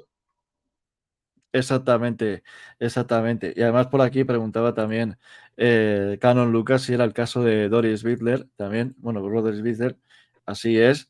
Y además yo sería bueno que conocieras también a Canon, porque la verdad que hace unas preguntas realmente interesantísimas También quería saludar a Rain Thunder, Scorpio, muy buenas noches también, a Diego Jaimes también, que hablando de Diego Jaimes, el día 30 hacen un evento ufológico, que no tengo el cartel por aquí, pero si no lo pasaría, que van a hacer un evento en el que van a estar con Fernando Hildebrand, también va a estar también colaborando el canal Demonios, la serie con Carlos Iorchuk. Así que nosotros estaremos de manera un poco testimonial también apoyando desde aquí, desde España, si se emite online, si no, pues ya pediré a algún amigo que me lo grabe y me mande los vídeos. Y bueno, también comentar que para noviembre se va a hacer el 15 encuentro de Enigmas de la Ciencia en Pinseque, por nuestros amigos Carlos Ollés y Antonio Padilla del grupo de la SIPE, gran grupo también, que además nuestro canal es colaborador de la SIPE, somos sponsors como Fenómeno en Español. Y bueno, pues este año ya se puede anunciar, van a tener a Miguel Labrador en un principio allí y va a haber una sorpresita grande, muy, muy grande, ya lo veréis, va a haber grandes cosas. Y bueno, pues va a ser en noviembre, todavía no tengo la fecha confirmada y el cartel aún no está hecho, pero bueno, ya se sabe que va a ser en noviembre y de hecho al año que viene es posible que tengamos algún invitado de aquí de la casa allí en el evento de Pinseque en Zaragoza y por qué no que apunten a Luis también para este evento un día. Sí, sé que nos estarán viendo Antonio y Carlos, así que lo apunten porque la verdad es que les va a gustar, sobre todo el tema de fantasmas inmortalizados. Y yo el año pasado lo disfruté mucho, pude conocer a Marcelino Requejo, pude conocer a Juanca Romero, pude conocer también a Lorenzo Fernández Bueno en persona, a Laura Falcó, a Josep Guijarro, pude conocer a grandes de la investigación, a Miguel Pedrero, con el cual me pegué hablando más de una hora, luego posteriori, y próximamente si podemos lo traeremos aquí. Así que fue un auténtico placer y que me dieran la oportunidad de estar allí como sponsor y que me dieran ese logo, ese detallito de nombrar mi canal, de nombrarme a mí frente a toda la gente que había, la cantidad, bueno, que había una cantidad de gente impresionante, que me nombraran a mí, que me dieran las gracias por haber dado publicidad a este evento, pues para mí fue algo muy significativo y que por supuesto que vamos a seguir apoyando este evento que hacen con mucho cariño y por qué no, pues intentar aportar invitados para que puedan tener pues algo más de internacionalización también. Y bueno, pues vamos a continuar ya con las fotografías. Una vez hecho ya los anuncios pertinentes, vamos a continuar con las fotografías. Y es que ahora tenemos otra también bastante curiosa. Cuéntanos esta fotografía, ¿qué es lo que se ve aquí? Estamos hablando, si la puedes ampliar un poco para que la vean los espectadores y tal vez se les dibuje una pequeña sonrisa en la cara, porque estamos hablando del fantasma de la biblioteca de Homie Hall. Es curioso porque lo que estamos viendo es una persona ataviada con una sábana, ¿no? La primera vez que se toma esta fotografía es a raíz de una leyenda que corre de que una dama blanca va hacia la parte superior, que suele verse en la parte superior, además hay unas escaleras que suben hacia esa parte, es una biblioteca que tiene muchísimos, muchísimos libros y que es muy antigua, ¿no? Y que se puede visitar a día de hoy. Y bueno, se empezó a correr el rumor de que había una dama de blanco y ¿qué es lo que pasa? Que nos encontramos que la primera fotografía que hace alusión a este fantasma es un fantasma tal y como nosotros lo hemos conocido de pequeñitos.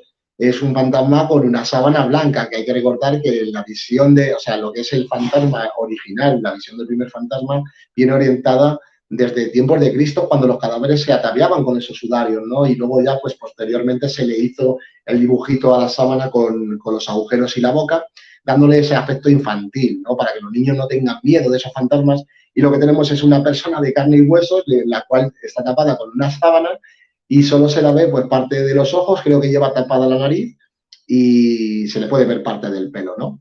Entonces, bueno, una persona de carne y hueso y una fotografía humorística de esas de primera de fantasmas que intentaron colarla como real. Bueno, quería saludar antes a Kousurei, que también está por aquí, y también está Virtudes Trabado, muy buenas noches también. Y lo que dice aquí Canon Lucas, que me ha hecho bastante gracia, se les olvidó tapar la cara al fantasma. Cierto, cierto, porque se ve pues aquí claramente en los ojos, ¿no? del supuesto fantasma, entre comillas, que bueno, pues no es ni fantasma ni nada extraño, sino que es alguien que se había disfrazado y a lo mejor hasta tendría, pues aquí se ve, bueno, tendría unas escaleras aquí donde se apoyaría, etcétera, etcétera. Bueno, una falsificación, pues bastante interesante, pero bueno, que deja un poco también que desear por ver los ojos, que además que trata de poner los ojos en blanco, si os fijáis, aquí trata de poner los ojos ahí, un ojo medio en blanco, el otro para arriba, un poco curioso, pero bueno. Vamos con la siguiente, y esta me recuerda mucho a un lugar que luego ahora comentaré. Me recuerda mucho a un sitio. Cuéntanos un poco, Luis.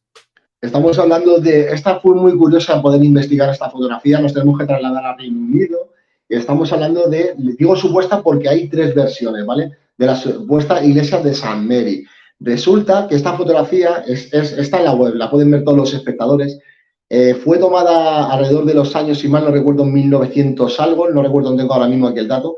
Y bueno, podemos ver a una persona, unos dicen que es un anciano, otra que es una anciana, un poco a gusto del consumidor, que estaría en los primeros bancos en posición rezando y bueno, hay bastante transparencia y ese tipo de cosas. Hay varias cosas que nos dan, nos hacen saber que esta fotografía no es correcta. ¿Qué es? En primer lugar, aunque el posicionamiento de la persona y el tamaño nos pueden parecer más o menos correctos, hay algunas cosas que la tirarían totalmente por tierra. En primer lugar, en la información de la fotografía. Resulta que en ese mismo condado hay 2 o 3 iglesias que se llaman igual, iglesia de San Mary. En la discusión de los foros yo encontré que los primeros defendían que era de la primera iglesia, otros de la segunda y otros de la tercera. Por lo que he visto de las fotografías originales de la iglesia, podría coincidir más con la primera versión. Pero te voy a decir, Diego, no sé si te has fijado tú ya, qué es lo que tira por tierra esta fotografía. Y es que el fantasma, la cabeza del fantasma está cortada.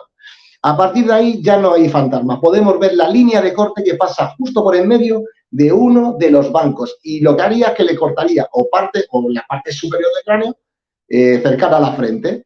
Podemos ver esa línea de corte. Cuando se falsificó o se preparó esta fotografía no se dieron cuenta de que se iba a ver esa línea de corte y podemos ver que el fantasma no aparece, la cabeza del fantasma no aparece completo. Por lo tanto, esta fotografía estaría totalmente descartada a pesar de que es una buena fotografía de época.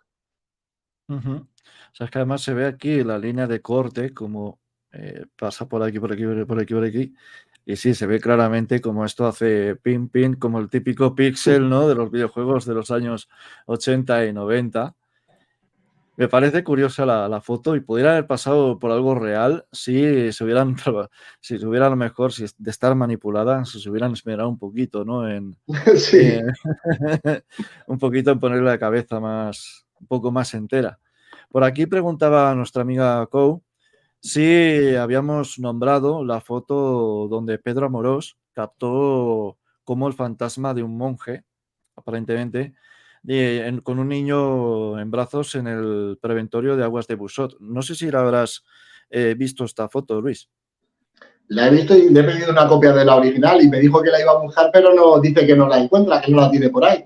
Necesito una copia de la original porque a mí en un principio me parece una buena paridoria producida por un tipo de efectos de luces, pero hasta que no tenga yo una copia de la original no puedo indagar un poquito más a ver qué es lo que ocurre con esa fotografía. Claro que conozco porque fue, además está en algún blog por ahí en la web y es muy llamativa como en esas escaleras de Aguas de Busot, hoy lamentablemente desaparecido, ¿no? Por el último accidente que ha habido, pues oye, es curiosa, sobre todo ya más viniendo de Pedro y de cuando estaba con aquel equipo, ¿no? Voy a decir una cosa del preventorio de Aguas de Busot. Yo pude investigarlo hace ya unos cuantos años. Gracias a Dios pude verlo antes de que se derruyera. Lamentablemente fue una investigación un poco accidentada, ya que vinieron gente y me pegaron un susto de muerte, por qué no decirlo. Cuando ver gente que de repente enciende la luz y te pegan un susto que te cagas, que te caes de espaldas. Y ese es otro peligro también de ir a lugares abandonados. Y me pareció, sobre todo, lo que me hizo más tilín de este lugar. En un principio fue unas fotografías que me encontré, que no sé si tendré las fotos, pero me encontré unas fotografías muy extrañas de gente, de una serie de grupos de gente que llevaban unas cabezas de conejos puestas en la cabeza. Y estaban repartidas por todo el preventorio y parece ser que se habían hecho en el interior. Ya te las pasaré porque creo que hice fotografías sobre las fotos. No tengo las fotos originales porque no me atreví a cogerlo tampoco. O sea, dije, mejor dejarlo ahí por si acaso.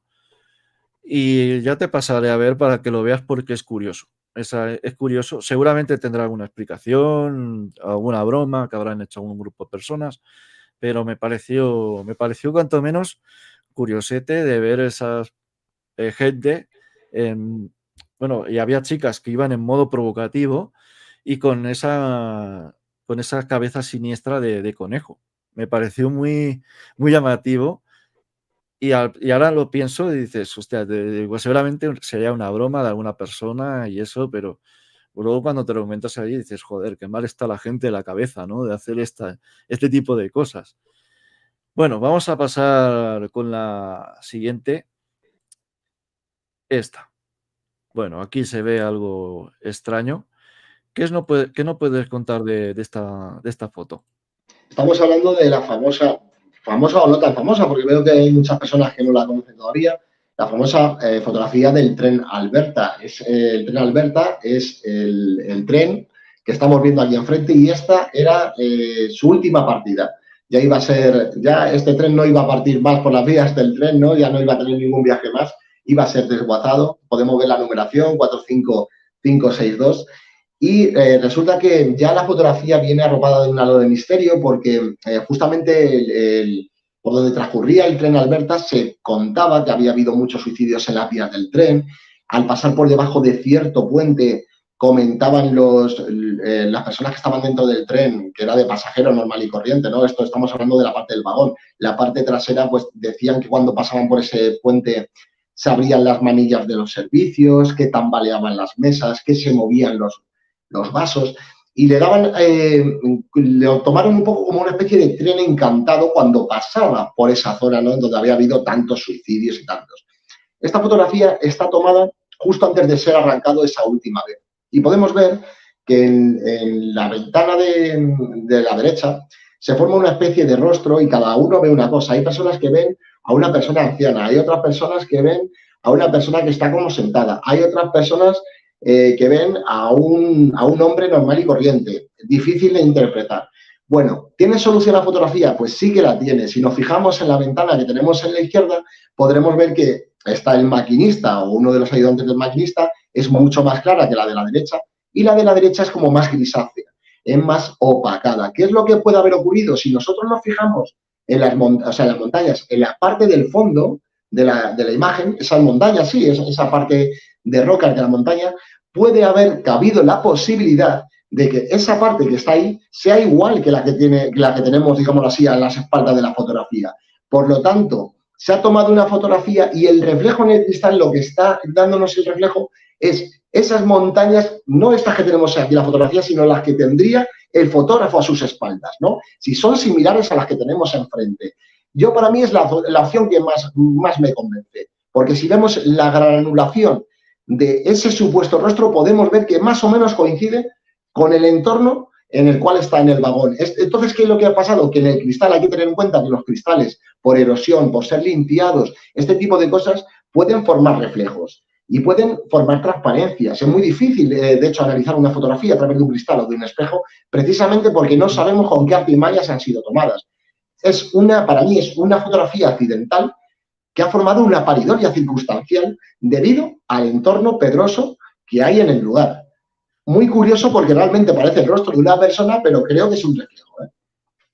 Bueno, por aquí preguntaban, ¿veremos alguna de algún fantasma? Yo voy a decir que sí. Ah, Hay una que sí que tiene su aquel y es muy, muy interesante, pero solo las reservamos para el final y explicaremos el por qué se tiene la idea de que es un fantasma. Ya las he visto, ya sé cuáles son, así que lo explicaremos. Por eso, y esto me hace otra pregunta, ¿no? de que la importancia de saber la locación, el punto exacto donde se ha tomado la fotografía, porque esto puede ser el indicativo de que tenga detrás ese tipo de montañas rocosas, ¿no? Y sería bueno conocer el punto, las coordenadas exactas del mapa para ver dónde se tomó y poder ver con diferentes cristales si aquello, o incluso por la propio lugar, por el propio satélite, ver qué tipo de montaña era y así poder descartar, ¿no? Si fuera algún tipo de, pues, de transparencia, de reflejo. Es que además, si te fijas bien, se ven como si fuera vegetación alrededor y eso es lo que me llama la atención de que es un reflejo. O sea, realmente, o sea, me llama la atención de que se ha podido formar esta pareidolia por un reflejo. Porque aquí se ve claramente. No, uy, va, no sé, mierda, he pasado de foto. Bueno, aquí se ve claramente como esta parte de como si fuera vegetación. Me da esa sensación, ¿no? De verlo así. Es algo extraño y sería bueno conocer el punto exacto donde se hizo la foto y en qué condiciones para ver si pudo fomentar el tema del reflejo. Vamos con la siguiente. No sé si querías decir algo, Luis, al respecto, porque te he visto cómo levantar la mano. Sí, que, a ver, hay otros expertos respecto a la anterior fotografía. A mí la opción que más me cuadra es la que estamos explicando. Como hemos dicho, el reflejo de la parte de atrás de ese terreno rocoso. Hay otros expertos que también puede ser, dicen que tal vez si está entrando algo de luz natural por la otra parte del vagón, pueda ser que lo que estemos viendo es parte de dentro de la maquinaria o alguien sentado o parte de dentro del vagón. Puede también caber la posibilidad. Lo que pasa es que a mí me resulta más la primera opción, me resulta más algo como un reflejo, ¿sabes? Pues sí, porque también a mí también me da la sensación de que podrá ser una transparencia. Por eso es que incido mucho en que es importante conocer en qué puntos se ha hecho la foto, si esto tiene transparencias, qué tipo de condiciones climatológicas. Es muy, muy importante todos estos datos para poder analizarla en consecuencia. Vamos con esta siguiente, que por aquí decían que se parecía al de Scream, al de la famosa película de terror. Y sí, me ha dado la impresión, con esa boca ahí abierta. Cuéntanos un poquito sobre este famoso, esto lo que sea, ¿no? Esta pareidolia, fantasma, lo que sea. Bueno, estamos hablando del fantasma de la iglesia de Melbourne en el año 1963, que además es una de las fotografías más famosas de fantasmas de época, más virales, se encuentra en todos lados, en todos tamaños, está fácil de encontrar en la web. Y fue tomada, perdón, por un sacerdote, fíjate hasta qué punto tenemos la picaresca, por un sacerdote el cual decía que le había aparecido un fantasma, el fantasma que él decía que era de un monje que había fallecido en aquella iglesia, y que tenía un rostro cadavérico y que estaba intentando dar alguna clase de mensaje. Cuando se descubre el entuerto, no cuando se descubre, sino cuando más o menos le pillan en la mentira, porque él jamás lo reconoció, parece ser o pudiera ser que lo que ocurrió, porque estamos ante una doble exposición clarísima, ¿vale? Una doble exposición para todos los espectadores es simplemente coger dos imágenes y juntarlas en una, no tiene más. Era uno de los métodos más utilizados en aquella época. Lo que ocurrió es que este cura tuvo que contratar algún modelo y disfrazarlo. ¿Cómo lo disfrazó? No solo con la capucha, sino que además le pudo poner en la cara una máscara de esas de como lo de la peste negra, de cuando eran como especie de cuervos, ¿sabes? O podía ponerle esa especie de careta así un poquito más, no sé cómo se llamaban ahora mismo ese tipo de máscaras, que eran también para evitar tipos de contagio de enfermedades graves de la época medieval. Pero ¿qué es lo que pasa? Que si calculamos, Diego, ¿cuánto mide esa figura? Estamos hablando de que los grandes expertos la han llegado a medir entre 2,5 metros y 3 metros. Nadie suele medir eso. ¿Cómo se ha conseguido que mida 2 o 3 metros? Pues muy fácil. Cuando el cura hizo la preparación fotográfica, lo más seguro es que subiera a este personaje encima de una banqueta. Es muy curioso, ¿por qué? Podemos ver que está ensotanado y toda la sotana no vamos a poder ver los pies. ¿Quién no nos dice que esa persona no está encima de una banqueta y que lo que se ha conseguido a través de la doble exposición es darle ese aspecto fantasmagórico y cadavérico, ¿vale? A este personaje? Por supuesto, una preparación fotográfica de época de las muchas que hay. Ujú. Bueno, quería saludar también a Monche Paranormal, que, bueno, hace poco estuvimos en su canal en un directo de más de 4 horas, donde hicimos todo tipo de experimentación, donde también mi micro, para no fallar, para no variar, falló un poquito, pero bueno, cosas de la casa. Pero hicimos una experimentación muy chula, que además tuvimos también la aportación de nuestro amigo Richard, que es un forense que ha vivido, un médico forense que ha vivido muchas experiencias, cuanto menos extrañas, en su día a día, en el trabajo. Y bueno, pues yo lo recomiendo para que vayáis allí una vez terminado el directo para verlo, porque la verdad es que está muy interesante lo que estuvimos contando. Y además estuve poniendo la famosa grabación que vio Luis también, la estuve poniendo, es aquello que se forma en la puerta. Y bueno, aquí tenéis una vez más el libro de Luis para que lo podáis coger, quienes queráis, quienes os esté gustando. Espero que esté gustando a todos y que Luis me diga, lo han cogido 100 y pico personas. Pues así mejor, mejor, mejor. Y la verdad que es porque la verdad que se lo merece realmente este premio. Y yo por eso lo he invitado ya, nada más saber que sacaba un libro, le dije: "Luis, vente al canal que vamos a promocionarlo, pero ya". Y dicho y hecho. Y bueno, es que esta foto además, como decía mi amigo Sergio, que ha dicho por aquí en un comentario, que tenía un poco la cabeza más alargada con respecto a los otros. O sea, tenía esa característica y bueno, es un poco la explicación que se ha intentado dar, ¿no? De que a lo mejor podían tener esa máscara de aquella época de la gripe española, bueno, de la peste, también eso con ese ahí, ¿cómo diría yo? Eso que tenían los pelícanos, ¿no? Como los pelícanos ahí alargado, ese pico alargado, muy extraño. Y bueno, es una de las fotos extrañas, ¿no? Raras que se encuentran. Y bueno, pues ahí está un poco la explicación. Y bueno, esta es otra, ¿no? Esta realmente extraña también. Sí, esta es súper desconocida, esta es muy desconocida porque me ha encantado indagar en archivos fotográficos para conseguir este tipo de fotografías extremadamente difíciles. Estamos hablando de la Dama de los Gatos.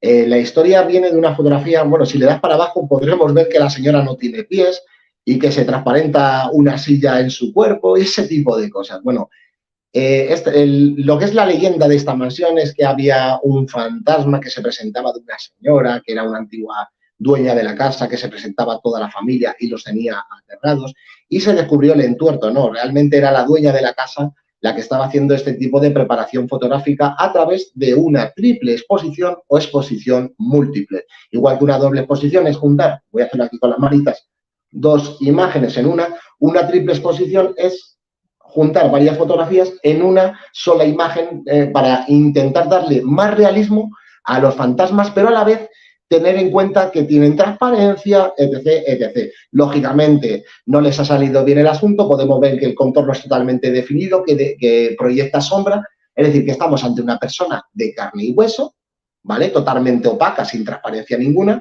que a través de una triple exposición han jugado pues, con la librería del fondo, que se la ve un poco en la parte del cuerpo y la parte de abajo que no tendría pies. Es como si esa señora estuviera flotando por encima del suelo a través, de, como digo, de una triple exposición o exposición múltiple. Una falsificación fotográfica de época de las más raras que hay. Guárdatela, Diego, si puedes, porque es muy curiosa.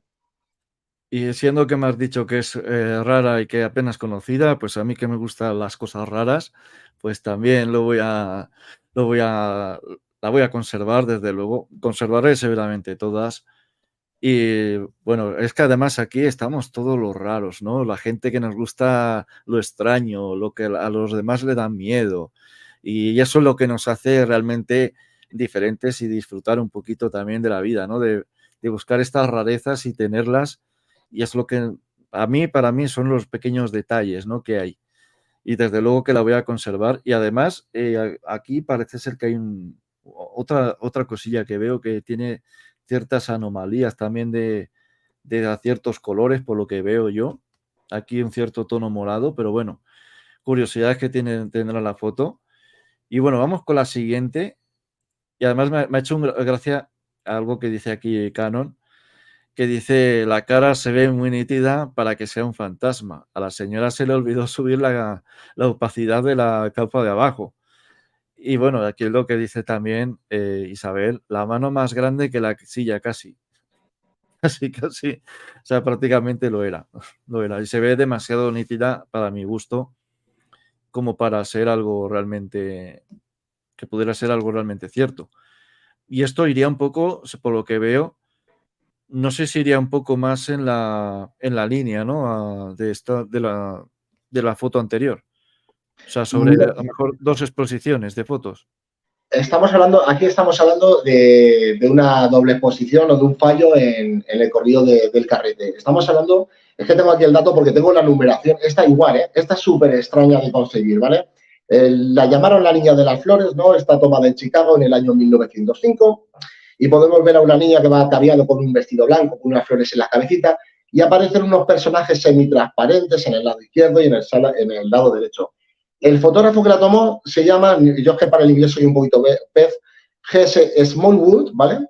Y la imagen se conserva, que es de donde yo la conseguí, en la Biblioteca del Congreso de Chicago. Imagen con numeración, os la digo, por si la queréis buscar y a lo mejor la podéis encontrar metiéndoos directamente en el archivo. LC USZ E62 125962 es la numeración original, ¿vale? Se trata de una niña que se llama Flora y de un hermano que se llama Miles, ¿no? Una institutriz, para que las personas que no lo sepan, es una especie de criada, la persona que se dedicaba, mientras los padres trabajaban, a cuidar a los niños, ¿no? En aquella temporada, ¿no? Y explicaba cuando salió esta fotografía, esta institutriz, que no me sale bien el nombre, institutriz, ahora, decía que es que la niña, cuando apareció la fotografía, que aparecían niños alrededor suya que querían jugar con ella. No se trata de que ni los fantasmas eran fantasmas, ni la niña sabía de fantasmas, ni nada que se le parezca. La explicación es muy sencilla. Resulta que se trata de una doble exposición, ¿vale? Estamos hablando de lo mismo de antes, 2 fotografías en un mismo fotograma. Y sencillamente lo que no se termina de saber, se cree que son los hermanos de ella los que aparecen en esa fotografía. Y de hecho podemos ver si nos metemos en el archivo, podemos ver no solo esta fotografía, sino que hay como 5 o 6 fotografías más dedicadas a la doble exposición que se vendieron como fotografías de fantasmas. Yo he querido rescatar esta de las 5 que había porque es la que mejor se veía dentro de lo malo. Las otras es que se ven un poquito peor. Pero cualquiera de los espectadores que tenemos hoy en el programa pueden entrar en la biblioteca y pueden verlo. Porque además se puede acceder online registrándose. No hay ningún problema. Es que es curiosa, ¿no? Además se ve con una nitidez estas transparencias realmente impresionante. Y con lo que decía aquí Kou, que me ha hecho también gracia, que hay prácticamente hasta se veían sus vecinos, ¿no? Ahí. Esa foto ha metido hasta mis vecinos. Es que es muy curioso, ¿no? Muy curioso. Vamos con la siguiente. Esta, bueno, aquí ya se ve realmente lo extraño, entre comillas, pero seguramente si Luis la tiene aquí es porque tiene alguna explicación, así que todo tuyo. Bueno, fotografía también súper extraña de conseguir. No está en la web, es muy difícil de conseguir. Yo la conseguí a través de un foro, que luego me llevaron a otro foro. Y resulta que, a ver, una de las cosas que no se puede evitar de algunas fotografías de época antigua es que hay en ocasiones que no tenemos ni el nombre del autor de la fotografía, ni del fotógrafo, ni de los personajes, como es el caso. Se trata de una boda. Fue compartida por un usuario a través de la red social por primera vez de Facebook, luego se compartió en un canal privado y finalmente le pedí yo permiso para obtener una de estas copias porque en el foro se hablaba de que, bueno, decían que si era novio y novia. Parece ser que no, podría ser el hermano de la novia. ¿Por qué? Porque lleva un overol, que el overol es identificativo que además va con los hermanos de la novia en Estados Unidos. Y la parte de atrás pues aparece un personaje que la gente en el foro decía, es que parece un zombie, es que tiene como muchas ojeras, es que tiene que estar muerto, seguro que es un fantasma. Bueno, pues se trata de una persona de carne y hueso. Podemos ver que hay una emisión de sombra. El sol, la luz natural, viene de la parte izquierda. Podemos ver el sombreado tanto en la novia como en el hermano de la novia en la parte derecha, quiere decir que el sol viene de la izquierda, y coincidiría perfectamente con la figura que tenemos atrás. La pregunta, ¿cuál sería, Diego? ¿Por qué aparece con ese rostro tan cadavérico? Bueno, porque resulta que las cámaras que se utilizaban en esa época eran, lo voy a hacer con la mano, ¿vale? No son así, eran ligeramente curvas. Entonces, ahí, ¿vale? Más o menos para que los espectadores lo sepan. Lo que teníamos cerca sí salía recto, pero lo que teníamos al fondo le daba una ligera inclinación. Ese tipo de objetivos le daban una ligera inclinación. ¿Qué es lo que puede haber ocurrido? Que junto con la luz del sol que le está dando al hombre los rayos del sol de esta parte y esta parte está sombreada, si yo hago esto con la cara, automáticamente, perdón, aparece mucho más sombra que si yo hago así, ¿vale? Es la explicación que yo le he encontrado a esa fotografía porque es que resulta, además tengo el nombre de la cámara con la que fue utilizada, que es que esas cámaras son de objetivos ligeramente inclinados para que lo de cerca lo puedas tener recto, pero lo de lejos le dé esa pequeña inclinación. Entonces puede ser que la sombra haya sido agrandada precisamente por esa inclinación. O sea, es que es curioso, ¿no? Eso, fíjate, con lo que digo yo siempre, no hay día que no te acuestes sin saber algo nuevo. Y la verdad es que yo eso no lo sabía, esa curvatura, ¿no? Que hacen las fotografías más antiguas. Y habrá que tenerlo en cuenta, ¿no? Cuando tengamos algún día alguna cámara de estas, si es que utilizamos, pues habrá que tenerlo en cuenta. Bueno, vamos con la siguiente. Obviamente voy a decir, Luis, que el chat está explotando, o sea, el chat está bastante activo. No sé si llegaremos hoy a los 600, 700 mensajes, pero fácilmente vamos a llegar, creo yo. Y además quería saludar también a Luces en el Cielo, muy buenas noches también, que se acaba de conectar por aquí.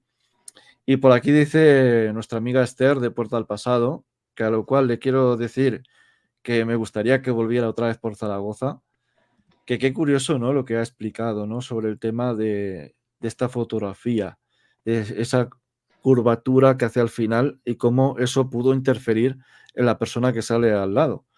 Tú imagínate que si me fotografían a mí recién levantado por la mañana, las ojeras que me sacan son tremendas.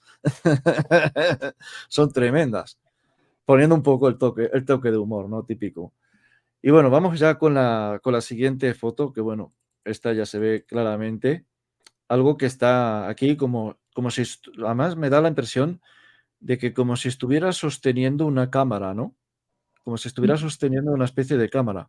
Fíjate, Diego, que pensaba, te lo juro, eres muy detallista, me gusta porque siempre he dicho que los buenos experimentadores, amigos míos como tú, y grandes investigadores, merece la pena tenerlos cerca, ya lo sabes, Diego. ¿Te has fijado en el detalle que resuelve la fotografía? Fíjate qué tontería lo que has dicho. Se trata de el fantasma de Cobre Rock. Estamos hablando de un sitio, de un cementerio muy antiguo, donde está tomada alrededor, no recuerdo exactamente de la fecha, 1900 algo, no recuerdo. Y donde el fotógrafo que toma la cámara dice que estaba absolutamente solo y aparece una mujer que está como ataviada con un vestido de color blanco. Otros dicen que ven a un visitante de otro tiempo. Otras personas dicen que ven a un sacerdote con su capita. Y bueno, la interpretación es lo de menos. Lo que habría que preguntarse cuando agrandamos la foto es sencillamente si en el más allá llevan binoculares, si en el más allá llevan anteojos, si en el más allá llevan prismáticos. Porque a mí me ha dado siempre con esta fotografía, digo, la misma sensación que te ha dado a ti. Está sosteniendo algo en sus manos que a mí me recuerda precisamente unos prismáticos. Además, tenemos una figura totalmente de carne y hueso con emisión de sombra, que además han hecho una doble exposición, porque sí que podemos ver cierta transparencia, pero se trata de una doble exposición. Si vemos las manos, has dado justo en la clave. Yo pensaba que no te ibas a dar cuenta tan pronto, pero que ha sido a la primera, madre mía. Muy bien, Diego. Se trata de una falsificación o de una preparación fotográfica en toda regla. Yo creo que estás de acuerdo conmigo en que tiene algo en las manos, ¿no? Que parece unos binoculares, ¿verdad? Yo es que me dio la impresión incluso que era una especie de cámara, como si estuviera la típica mirando a ver qué va a salir en la fotografía. Puede Porque ser. tiene la mirada hacia abajo, o sea, se ve esta mirada hacia abajo y como que está mirando por algo, ¿no? Que tiene aquí sosteniendo las manos. Por eso yo pensé en una cámara, podían ser unos prismáticos también. A lo mejor si tuviera algunas vistas por aquí, si hubiera un acantilado. Pero la sensación que me da, ¿no? De que tiene aquí las dos manos así y como que tiene la mirada hacia abajo, como cuando yo, por ejemplo, voy a hacer una fotografía, pues siempre tengo la mirada así hacia abajo. Es la primera sensación que me ha dado. Y además, bueno, se ve, yo es que la sensación que además parecía ropa un poco más, no parece tan antigua, ¿no? Este ropaje. Es la sensación que me ha dado. Yo enseguida me he dado cuenta de eso. Soy muy observador con cada cosa que miro, que soy muy analítico, muy crítico. Y bueno, creo que ahora se ha visto que sí, que se ve exactamente como que algo que tiene, ¿no? Algo, ya pueden ser unos prismáticos, una fotografía, bueno, una cámara de fotos, una cámara de vídeo, pero algo tiene ahí.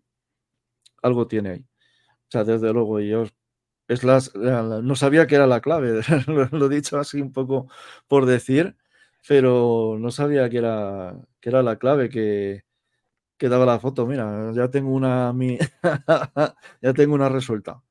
Muy bien, muy bien. Y bueno, vamos con la siguiente. Una fotografía post-mortem, ¿no? Parece esto. Eso es. Fíjate, lo curioso de esta fotografía es que en ningún lugar se ha citado como fotografía de paranormal o de fotografía de fantasmas. Esto es un experimento que hice yo. Buscando fotografías post-mortem, porque no es que me guste el morbo de estas fotografías, me parecen muy tristes, pero yo tengo aquí en casa el libro negro de Consuegra, del pueblo de mi madre, que es un libro de fotografías post-mortem de Castilla-La Mancha, de un pueblo de aquí. Y resulta que buscando por curiosidad, me encuentro esta fotografía. No se sabe bien la procedencia, pero por los rasgos faciales de las personas se creen que podría pertenecer a Europa, a algún país de Europa del Este, ¿vale? Podrían ser de Rumanía, Bulgaria, Birmania. Por ahí tienen que andar es lo que se comenta porque no se sabe el origen ni el fotógrafo. Y en el foro estaban exponiendo y yo dije, voy a hacer una pequeña prueba. No se hablaba de fantasmas. Yo de repente, yo sabía lo que había ahí, pero yo dije una pregunta así como, oye, ¿os habéis fijado que hay una mano extraña que se asoma por el marco de la puerta? Y Diego, respuesta de todo el mundo, fantasma. Es verdad, hay algo ahí paranormal, fantasma. Es que claro, porque no tiene sentido, decía, no tiene sentido que alguien se esconda para salir fotografiado con la única fotografía familiar que van a tener en su vida. Fantasma. Pues no. Se trata de una persona de carne y hueso, ¿vale? Porque podemos ver no solo la emisión de sombra y los contornos definidos, la poca opacidad y 0% en grados de transparencia, es decir, lo mismo que estamos viendo a la derecha lo estamos viendo con las personas que están a la izquierda, y lo único que tendríamos que preguntarnos, Diego, es por qué esa persona se estaba escondiendo, teniendo en cuenta que las fotografías post-mortem son fotografías que las personas de clase media pobre, o sea, de clase baja, perdón, solo tenían la oportunidad de hacer una en la vida, porque eran sumamente caras. ¿Cuándo aprovechaban? Cuando moría el familiar. Por eso en la colección de fotografías post-mortem. Memento mori desde Italia. Recuerda que vas a morir. Claro, la pregunta sería, ¿no es un fantasma? No. Pero ¿por qué ese personaje se está escondiendo en la única fotografía en la cual podría haber aparecido por el familiar? Pero bueno, era un curioso experimento que hice hacer mientras escribía el libro. Además, todas las fotografías que están viendo todos los espectadores hoy están en el libro y esta no es una excepción. Bueno, además aquí se ve como como tiene la mano derecha apoyada, se ve claramente el meñique, el dedo corazón y el pulgar aquí en menor medida. Y se ve aquí que hay movimiento. O sea, aquí se ve que hay movimiento como que se ha tratado de apartar o quizás estaba entrando, y aquí se ve parte, ¿no?, de lo que podría ser el rostro. Bueno, es lo que me ha dado la impresión. Y la gente del chat se ha dado cuenta enseguida, en nada más poner la foto, directamente han dicho, hay algo en la puerta. Directamente lo han dicho. Y dice, hay una mano, y además ha sido Cole la que lo ha puesto primero, hay una mano carnosa en la puerta. Nada más poner la foto, digo, jolín, se han dado cuenta enseguida. Se han dado cuenta. Bueno, vamos con la siguiente. Bueno, esta va a ser un poco más difícil, averiguar dónde está.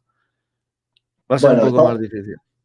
No, es muy sencillo. Estamos hablando de la monja fantasma de Palermo. En primer lugar, se vendió como fotografía paranormal y se ubicaba la primera vez en Chile, si mal no recuerdo, pero no es correcto. Se trata de la fotografía fantasma de la monja de Palermo en Italia, ¿vale? Resulta que esta fotografía que te he mandado, digámoslo así, ya es un poco, entre comillas, la solución. La fotografía original, que no es fotografía, es es un pantallazo, es un joven que iba de noche por la ciudad de Palermo y al llegar a esta iglesia, lo que ocurre, no, por ahí no, por ahí no. Lo que ocurre es, no sé si tú has visto la anomalía, ¿no la has visto todavía, Diego? Creía que era esto. No, es justo lo que tienes a la derecha. ¿Vale? Si tú alejas la fotografía, déjala alejada. Aléjala. Muchas personas lo que ven es una especie de monja que se está asomando al campanario. ¿Vale? Aquí. Claro, podemos ver la parte de arriba, eso serían las manos, lo que estás indicando serían las manos y la parte de arriba sería la monja con la cabeza ligeramente inclinada hacia abajo. Yo no sé si los espectadores lo podrán ver, que está como asomándose al campanario. ¿Vale? Esa sería la primera interpretación. Ah, sí, vale, ya la veo, sí, aquí. ¿Vale? ¿Qué es lo que ocurrió? Que las personas que pasan por allí grabando con cámara de vídeo, ahí hay unas farolas que emiten una luz muy tenue y realmente la sensación que da desde abajo es que realmente hay una monja, hasta que cierto chico, además de nuestra edad, un experimentador bastante escéptico, cuando ya todo, porque esta fotografía, este pantallazo, mejor dicho, llegó a salir en medios locales y recorrió medio mundo, ¿no? La monja fantasma de Palermo, que iba la monja que iba a hacer milagros desde el campanario y que se asomaba todas las noches a cierta hora. Bueno, pues este chico, bastante escéptico, uno de los días que estaban todos los vecinos aglutinados en la parte de abajo, dijo, vamos a ver, voy a subir al campanario, porque todo el mundo estaba viendo a la monja. Subo al campanario y me vais a decir si veis a la monja. El chico sube al campanario y todo el mundo le señala, oye, la tienes al lado, que no la ves. Y el chico dice, no la veo, ¿dónde está la monja? Él no era capaz de verla. ¿Qué era lo que ocurría? Que al lado de la campana, ¿vale? Al lado de la campana, que la campana está justo a la derecha de esa anomalía, justo al lado, lo que ocurre es que al fondo hay unas piedras que componen la pared posterior que tienen colores más claros. Con la luz tenue de las farolas se ilumina ese fondo y lo que ocurre es que se crea una paridolia del tipo circunstancial que al estar alejados nos da la impresión de que hay una monja que se está asomando a ese arco, al arco de ese campanario, pero realmente son las piedras que hay en el fondo de la pared, para que veamos, Diego, un efecto óptico de este tipo, una paridolia de este tipo, en la lejanía y en la distancia, cómo nos puede llegar a confundir. En cuanto acercas, ya tomas una fotografía de buena calidad, como es este caso, y acercamos con zoom, como bien has hecho tú, podemos comprobar que realmente son piedras, que realmente no es un rostro, son cosas como poligonales, ¿no? Son cosas demasiado estructuradas, ¿no? Bueno, por aquí nos dice Monse que tiene fotos muy parecidas, similares de una monja en Durango y que, bueno, después nos pasa las fotos para que las analices. Y vale. sí, se ve esto que es estructural, se ve esto que es totalmente de la estructura. Vale, lo que te iba a decir, Diego, precisamente esa es la versión falsa, ¿vale? La versión de la monja de Durango es la misma fotografía, ¿vale? Pero esa versión es falsa. Se vendió, es lo que te decía, la primera versión, que además lo indico en el libro, se vendió como la versión de Durango. Además se cuenta una leyenda de una pareja de enamorados y se dijo en la primera publicación, se dijo que fue tomada en Durango, pero no. He descubierto a través de los archivos que no, que la primera noticia sale en cierto periódico italiano y pertenece a Palermo. Es decir, la primera versión, la versión de Durango, estaría descartada. Bueno, vamos a la siguiente foto. Bueno, esto se ve clarísimamente y pienso yo que seguramente sea una persona que estaba aquí en aquel momento o incluso puede ser que sea por el propio efecto del agua y las piedras que se formen esta forma. Pero, ¿qué nos puedes decir de esta foto, Luis?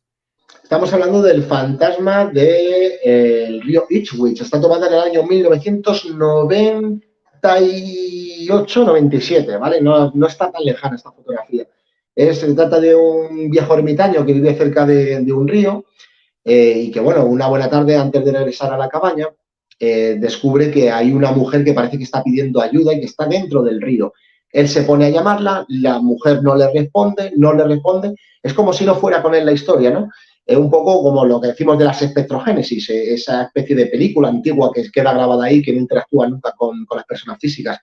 Dice, bueno, pues como esta mujer a mí no me hace caso y está ahí en medio, a ver si va a ser algo paranormal. Pues venga, vamos a lanzarle una fotografía y la saca en fotografía, ¿no? Y entonces mandó la fotografía y, bueno, se vendió como fotografía de fantasma de una doncella, que además él dice que al rato, porque esa mujer estuvo un rato metida en el río, dice que empezó a desaparecer poco a poco, como si se apaga un televisor, y terminó por desaparecer en el aire. Conclusión final de la fotografía, estamos ante una fotografía digital y estamos ante una larga exposición. ¿Por qué se sabe que es larga exposición? Solo tenemos que ver el movimiento que tiene el agua.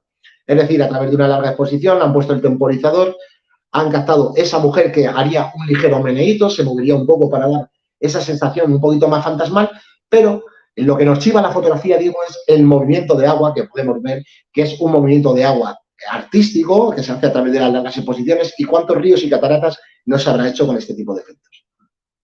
Sí, exactamente, se ve aquí como esa espumilla, pero se ve que esto es larga exposición porque se ve que el agua no se ve Eso es. nítida, ¿no? O sea, se ve como en movimiento.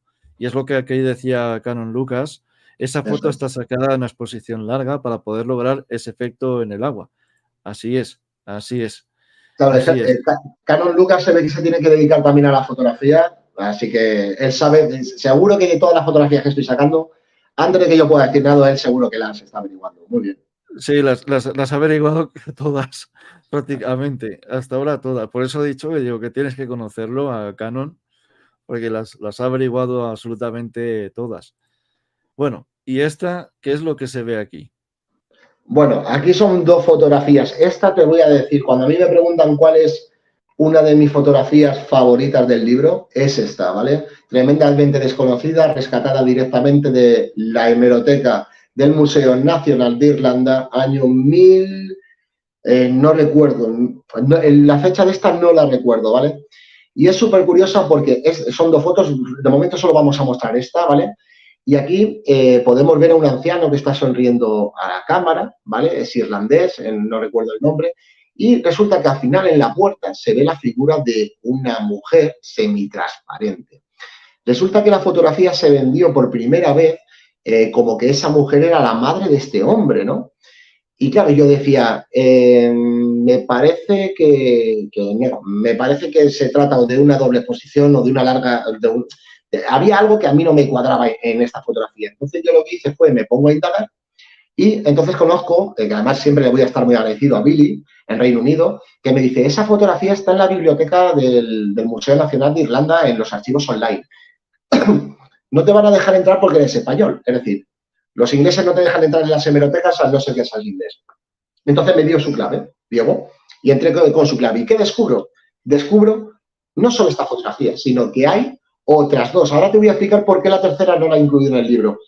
Podemos ver esa figura en esta primera, pero si pasamos a la segunda, podemos ver que esa señora fantasmagórica es semitransparente. Bueno, pues no, no es la madre de este señor, sino que es la mujer de este señor que a través de una larga exposición se iba a meter en la cabaña, y lo que ha ocurrido es que en dos fotografías totalmente diferentes podemos ver el movimiento de esa señora, y eso es lo que nos da esa transparencia. Digo más, hay una tercera fotografía donde aparecería la familia completa, pero lamentablemente en el archivo de la Biblioteca del Museo Nacional de Irlanda está corrupta. Es decir, aparece como el visor de imágenes de Windows, pero yo la intento abrir, Diego, y no me deja abrirla. Está corrupta y no puedo ver toda la familia, pero habría una donde aparecería toda la familia. ¿Qué es lo curioso de esta fotografía? Que yo creo que está tomada en 2 días diferentes. ¿Por qué? Si nos fijamos en la fotografía de atrás, el anciano no lleva puesto el abrigo y está en una posición parecida, pero no igual. Y en la segunda podemos ver que está con un abrigo, pero y con otro tipo de ropa. Entonces, aunque sea una larga exposición, una doble exposición, yo dije, tiene que estar tomada en días diferentes, ¿vale? Y Claro. calculé los minutos y dije, además, con bastantes minutos de diferencia del movimiento de la anciana hasta que llega a la cabaña. Entonces, yo creo que lo que estamos viendo es, en una fotografía que está la señora moviéndose cerca de él, como es en esta, y en la otra que ya está entrando en la cabaña. Sin embargo, es una fotografía antigua de época que nos da una transparencia y que nos puede llevar a algún tipo de confusión. Además, voy a comentar algo, un dato que me acaba de surgir, y es que antiguamente en las fotografías, sobre todo las más antiguas, te tenías que pegar 10 a 15 minutos estando frente a la cámara, y ese posiblemente sea uno de los mayores errores de este tipo de fotogramas, que podría explicar eso, ¿no? De que a lo mejor esa persona fuera a entrar y justamente pues la lente estuviera registrando y la registrase así. Eso podría dar explicación a muchas de las fotografías, porque me acaba de venir justamente a la mente de que te tenías que pegar 15 minutos inmóvil para evitar que la foto saliera mal. Y además, pues aquí, francamente, esto se ve totalmente como que era la mujer, ¿no? Además se ve el pelo blanco, etcétera, etcétera, etcétera. Y bueno, vamos a pasar a la tercera foto. Esta foto de aquí, ¿qué es lo que es? Además, esto, para los que sean de España, puede tener una simbología familiar, pero bueno, no vamos a entrar en temas políticos. ¿Qué nos quiere decir esta foto? O sea, ¿qué es lo que se ve aquí? Estamos hablando del supuesto fantasma de Jeffrey. Estamos hablando del año 1990 y algo, no recuerdo muy bien. Una casa donde se producían fenómenos paranormales, que una familia que se va a trasladar allí, mientras están haciendo unos bollos en la cocina, empiezan a escuchar ruidos, los ruidos van aumentando, empiezan a haber movimientos de objetos, dicen que tiran de hemeroteca y que descubran que el antiguo dueño de esta casa pues podría estar atormentándoles. La mujer que tenemos enfrente es una periodista, que la toma el fotógrafo toma la foto hacia esta periodista y aparece una especie de, no sé cómo decirlo, figura deforme con el brazo serpenteado, la cabeza deforme también, ¿no? Bueno, pues estamos hablando, tenemos dos opciones aquí, Diego. Tenemos, la primera sería que estuviéramos ante un fallo de cámara o ante un fallo en la corrida del carrete, es decir, que haya habido una imagen, o sea, un error en el carrete. Entonces podemos ver, o una mancha en el carrete sería otra de las posibilidades, que haya una mancha en el carrete. Es la única posibilidad que se me ocurre porque desde luego eso está muy alejado de ser un fantasma, está muy alejado de ser un espíritu y cualquier tipo de cosas. Estamos viendo que realmente es una mancha, o sea, es como una especie de mancha que aparece en la fotografía. Puesto que la mancha no fue pegada en la fotografía original, tengo que interpretar que esa figura es una mancha que ya venía de por sí como error dentro del carrete. Diego se nos ha ido. Supongo que habrá tenido algún tipo de problema técnico. Esperemos que vuelva pronto. Ya estoy por aquí, ya estoy. Y por aquí decía Canon que gracias por los comentarios, pero Luis es un experto y sería genial conseguir su libro. Aquí lo tienes para poder conseguirlo. Ya he dicho antes que se exporta a todo el mundo, así que lo podéis tener en amazon.com, en amazon.ar, en amazon.de Chile, en Amazon España. En todos los lados lo podéis conseguir, así que aquí lo tenéis, Fantasmas Inmortalizados, una visión alternativa a la fotografía paranormal. Y la verdad es que la gente está encantadísima, la verdad, se está aquí viendo. Y bueno, lo que dice aquí mi amiga Chris, que Canon es un crack en la fotografía, ya se le nota que tiene conocimientos de fotografía, se le nota un montón, y que tiene muchos conocimientos de astronomía. Bueno, pues eso será interesante que se conozcan Luis y Canon. Sería un y placer. Bueno, vamos con la siguiente. Esto parece el típico maizal, ¿no? De antiguo. Estos maizales gigantes. Y bueno, aquí parece el perro del diablo. Por aquí lo que parece, un perro animal fantasma. No vas a ir mal encaminado porque estamos hablando de una de las fotografías que se vendió por primera vez como verdadera fotografía de fantasmas, pero en realidad estamos ante una fotografía de aquellas originales primeras de creepypasta.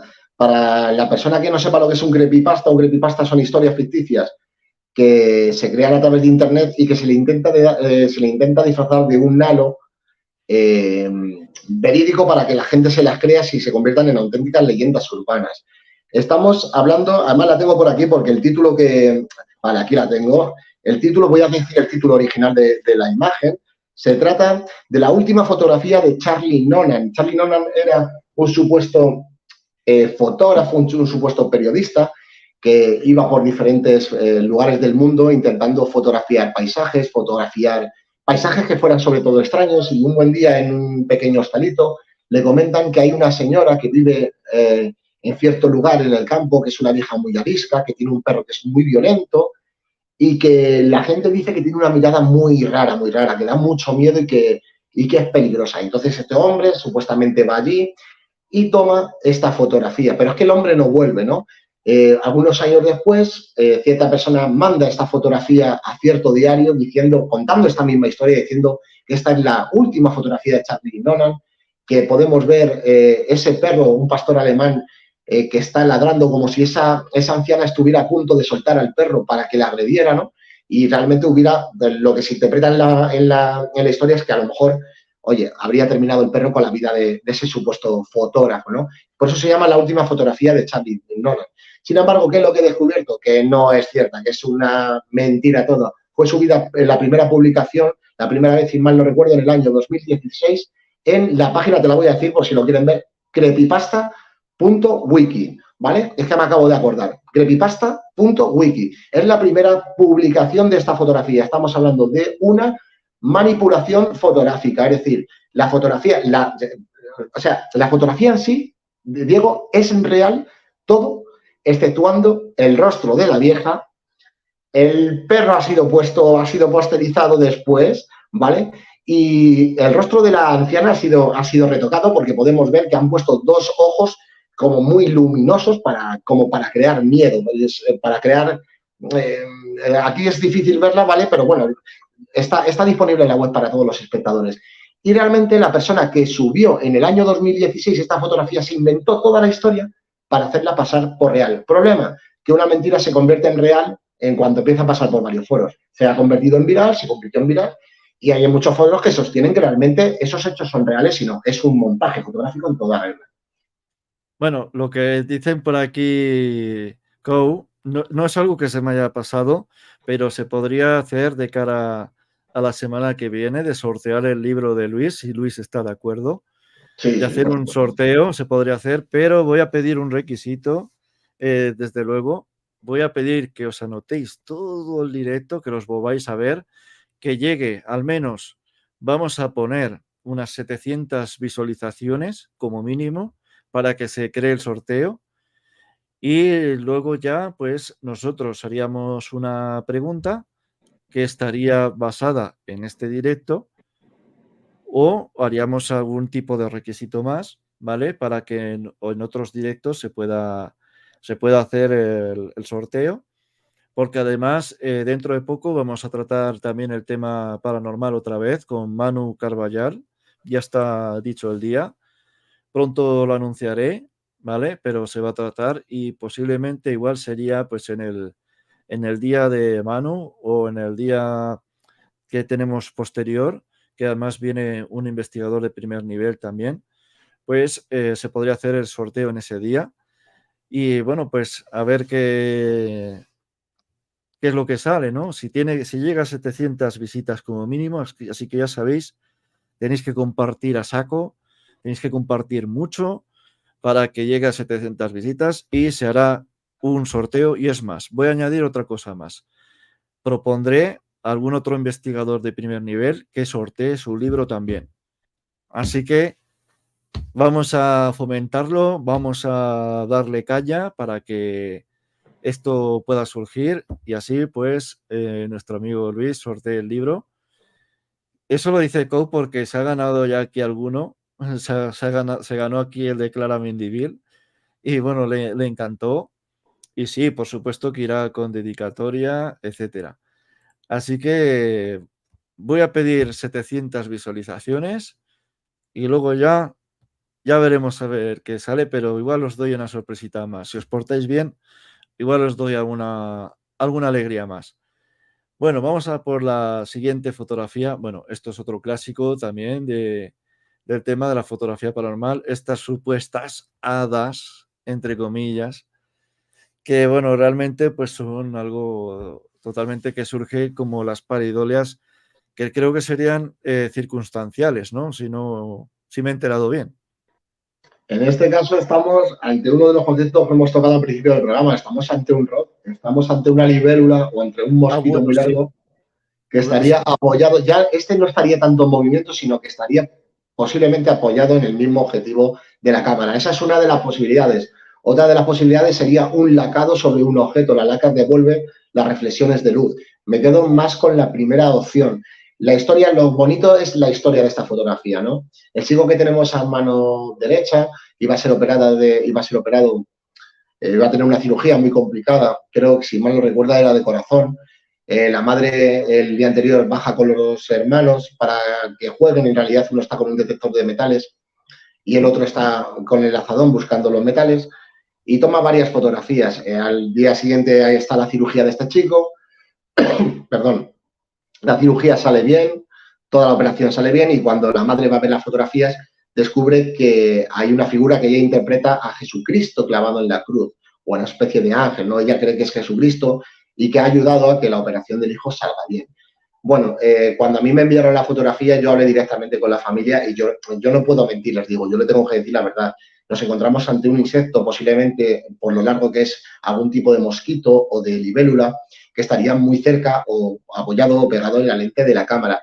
Pero lo bonito de que tiene esta fotografía no es tanto que sea una anomalía de tipo natural, sino que yo cuando hablé con la madre, además este caso viene muy bien redactado aquí en el libro, con los nombres de ellos, lo que le dije a ella fue, si tú crees que es una señal porque religiosamente tú crees que eso ha ayudado a tu hijo, no te quedes con mi análisis fotográfico, olvídate de todo lo que te he dicho y quédate con lo que tú creas, porque al final este tipo de fotografías son las que un poco llenan de luz y de esperanza a personas que están pasando por una mala circunstancia, ¿no?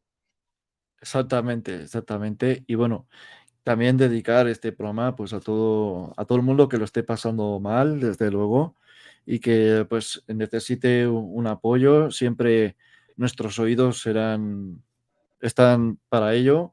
Y yo siempre lo digo, que mi oído siempre está para ayudar al que sea, al que sufra ansiedad, al que sufra cualquier tipo de depresión o el que esté mal pues porque está pasando a perder un familiar. Aquí estamos para lo que sea. Y bueno, vamos a pasar con la siguiente. Bueno, esta es una de las que más me gustaron hace mucho tiempo cuando la vi. Esta es mítica, esta es muy mítica. Cuéntanos un poco sobre esta foto. Estamos hablando del fantasma de la Catedral de Norwich. Además, es uno de mis episodios favoritos porque al final lo que he hecho con el libro, Diego, es una especie de investigación de salón, ¿no? Lo que se llama una investigación de salón, indagando sobre el origen de este tipo de fotografías. Y esa fotografía es una de mis favoritas. Y vas a entender por qué. Está tomada por una pareja, están en el interior de esta catedral. Y resulta que, bueno, el chico toma la fotografía y aparece una figura semitransparente. O sea, esta figura sí que tendría todo lo que para mí tiene que tener una verdadera fotografía de fantasma. Grados de transparencia, no hay contornos definidos. Y además, lo más curioso, el color de la figura ha tomado el mismo color de la figura, es el mismo color de las paredes, ¿no? Que es como si fuera un camaleónico. Esa transparencia se deja reflejar en las paredes, ¿no? Entonces, yo indagando sobre esta fotografía tiene una cosa mala. Y es que fue tomada a pulso, es decir, no está tomada por un trípode y lamentablemente podemos ver que hay cierto desenfoque. ¿Por qué? Porque al final tomar una fotografía con nuestro pulso no nos va a dar una perfección y como tengamos el pulso un poquito así, ¿qué tal? Lo que ocurre es esto, que hay un ligero movimiento. El ligero movimiento crea un desenfoque que ya no podemos decir a ciencia cierta si es algún tipo de pareidolia, si es algún tipo... Para mí es muy curiosa, es de las que yo más estima tengo. Y además, cuando escribí el libro, descubrí una cosa que me vais a permitir que lo lea, y es que resulta que el chico declaraba que a él le daba la impresión que esa vestimenta le recordaba la de un obispo. Y yo, ¿qué lo hice? Digo, me voy a ir a los archivos y voy a descubrir si en la Catedral de Norwich había algún obispo. Y prepárate que tengo aquí los datos y lo voy a leer. Me encantó descubrir esta. ¿Vale? Cuéntanos. Sí. Vas a ver que no solo es uno, ¿eh? Herbert de Losinga, año 1119, primer obispo y fundador de la Catedral de Norwich. John de Grey, 1214, obispo de Norwich. Pandulf Peracio, año 1226, obispo de Norwich. John Salmon, 1325, obispo de Norwich. John Hopton, año 1558, obispo de Norwich. John Salisbury, año 1573, obispo de Tilford y decano de Norwich. John Parkstood, 1575, obispo de Norwich. William Ridman, 1602, obispo de Norwich. John Overbell, 1619, obispo de Norwich. Y Edward Reynolds, año 1676, obispo de Norwich. han pasado aquí 10, 12 obispos. Entonces, cuando el chico dice, me resulta que parece un obispo, me cuadra la historia. Aquí hay unos datos, Diego, que podemos verificar que varios personajes con la categoría de obispo han pasado por allí. Pues es una fotografía que la tengo muchísima estima porque lo que he ido descubriendo hasta ahora, de momento me agrada. Te lleva a pensar que podría ser algo extraño, ¿no? Algo paranormal realmente, con lo difícil que es captar algo así. Y además, Sí. antes lo decía Coe, decía, vamos a ver algún fantasma real. Pues bueno, aquí aparentemente tienes ya uno, pero vienen otro más. Y bueno, estas son las fotos que realmente a mí también me encantan. Y más sabiendo ahora la historia de que realmente hubo hasta 10, 12 obispos allí. Y eso pues sería realmente todo un descubrimiento para vos, ¿verdad, Luis? Pero un descubrimiento en toda regla. Incluso llegué, que está la imagen ahí para la gente que lo quiera ver, porque este caso me encantó. Incluso he llegado a descubrir un pintor y he sacado la pintura que pintó dentro del previsterio. Es decir, dentro de la parte donde vemos a ese fantasma, la parte interior de ese claustro, está pintada en cuadro por un autor. También lo tienen en el libro para que vean cómo era la parte de dentro de donde aparece el fantasma. O sea, es que es curioso, es curioso. Sería bueno un día que alguien, a ver si de mis amigos ingleses que se conectan por aquí, que alguien haya investigado esta catedral y nos cuente su experiencia. Sería interesante que nos contactara y nos lo dijera. Y bueno, vamos ya con la foto que para mí me parece más misteriosa. Esta es mítica. Esta Estamos es hablando mítica. de, sí, estamos hablando de la famosa fotografía del fantasma de Tantallon Castle, el castillo de Tantallon en Escocia, que ganó uno de los grandes concursos de fotografía paranormal de todos los tiempos.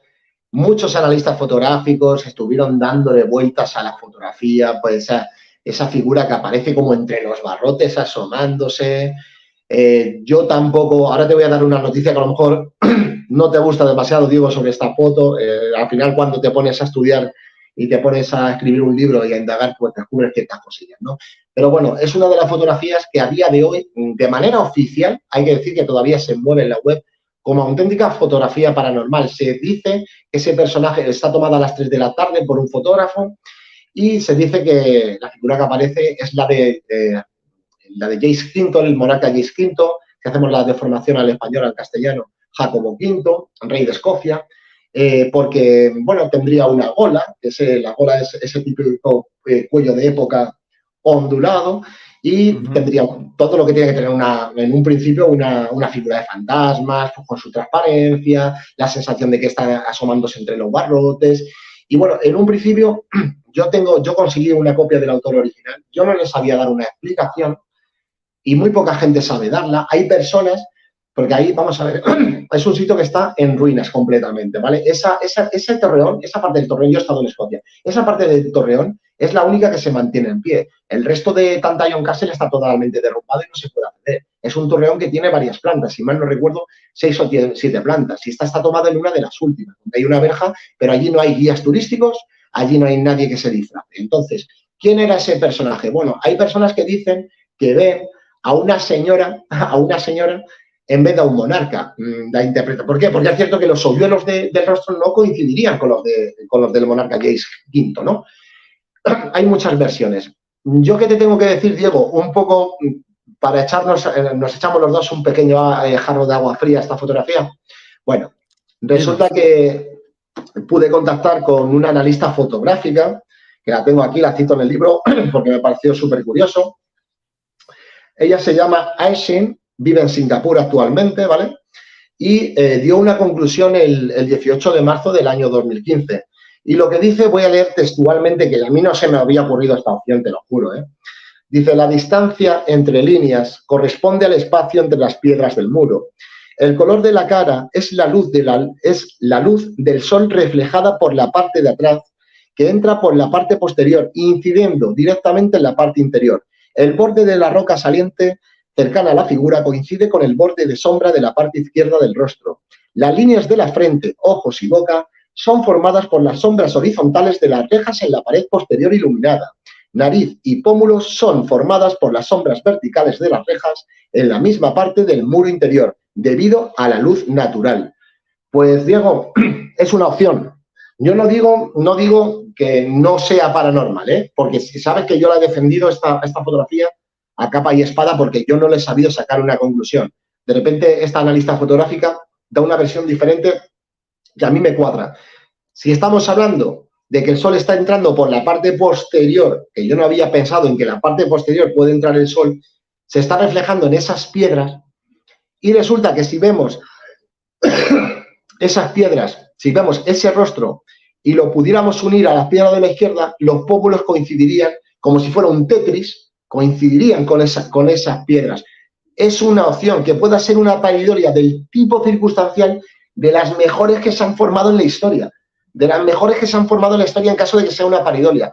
Yo la sigo poniendo en duda. En el libro está en duda, a pesar de la declaración, pero hay que abrir las puertas de que, oye, pudiera en un futuro tener una solución, ¿eh?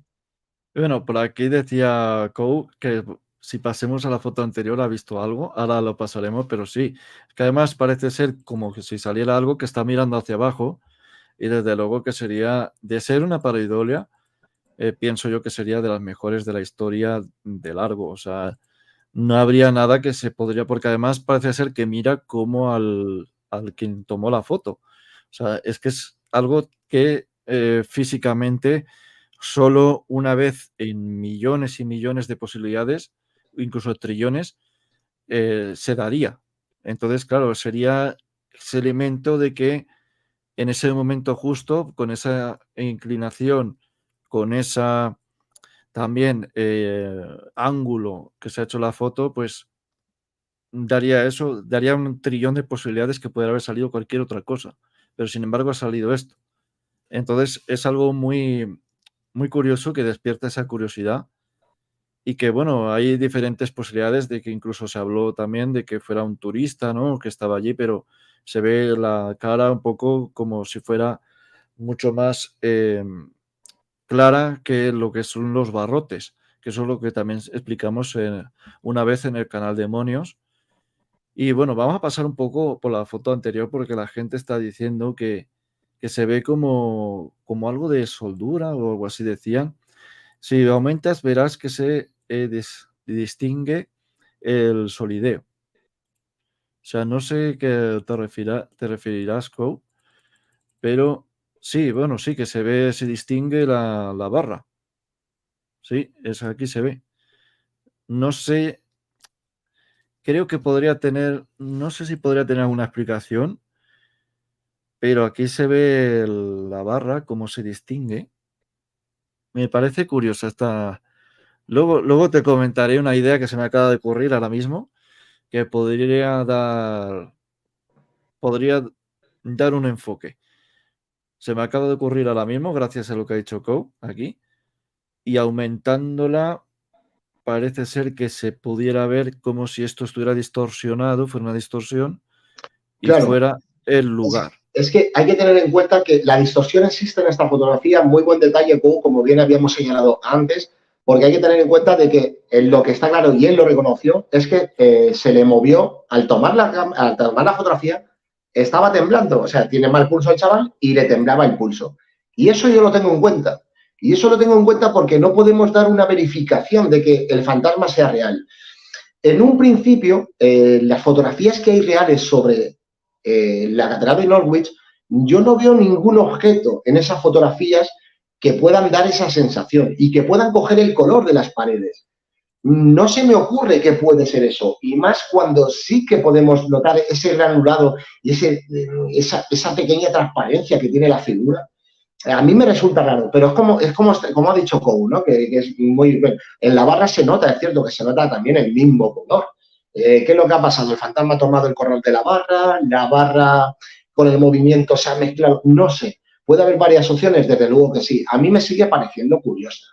Me sigue pareciendo curiosa. No digo que sea un fantasma, pero ahí la dejo de momento, ¿sabes? Pero me ha hecho pensar y voy a descubrir ahora, voy a buscar fotografías a ver de esta catedral, porque me ha hecho discurrir en una posible, y a ver si podría haber una posible explicación. Me ha hecho pensarlo, a ver si podríamos encontrarla. De hecho, me voy a poner ahora mismo en cuanto termine, o sea, conociéndome.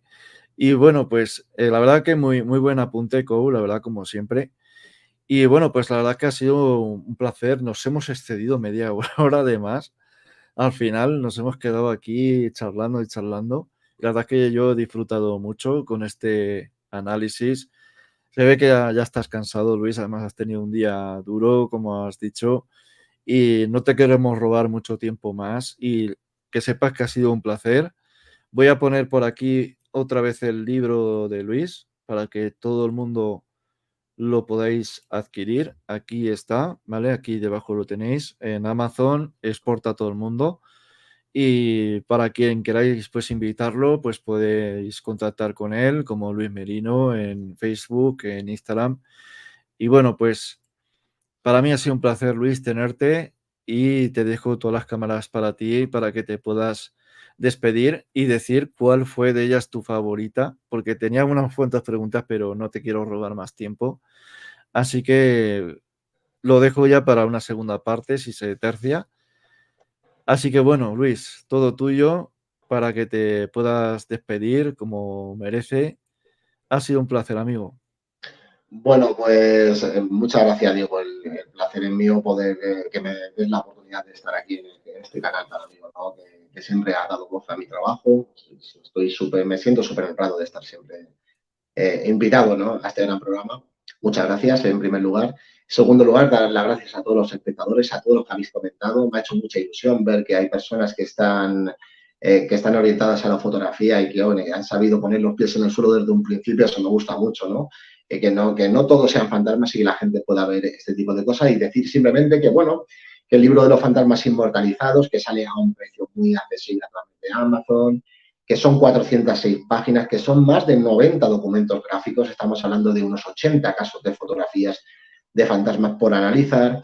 Decir que la preparación del libro ha venido, la edición y preparación ha venido de Pascu H., escritor de los libros La ira celta y la consagración celta, prólogo de Juan Antonio García Fernández, fundador del equipo Omega 4 Investiga y escritor del libro Crónicas del Alamín, y epílogo de Miguel Ángel Pertierra Quesada, asesor científico y colaborador del programa Cuarto Milenio. Muchos le conoceréis.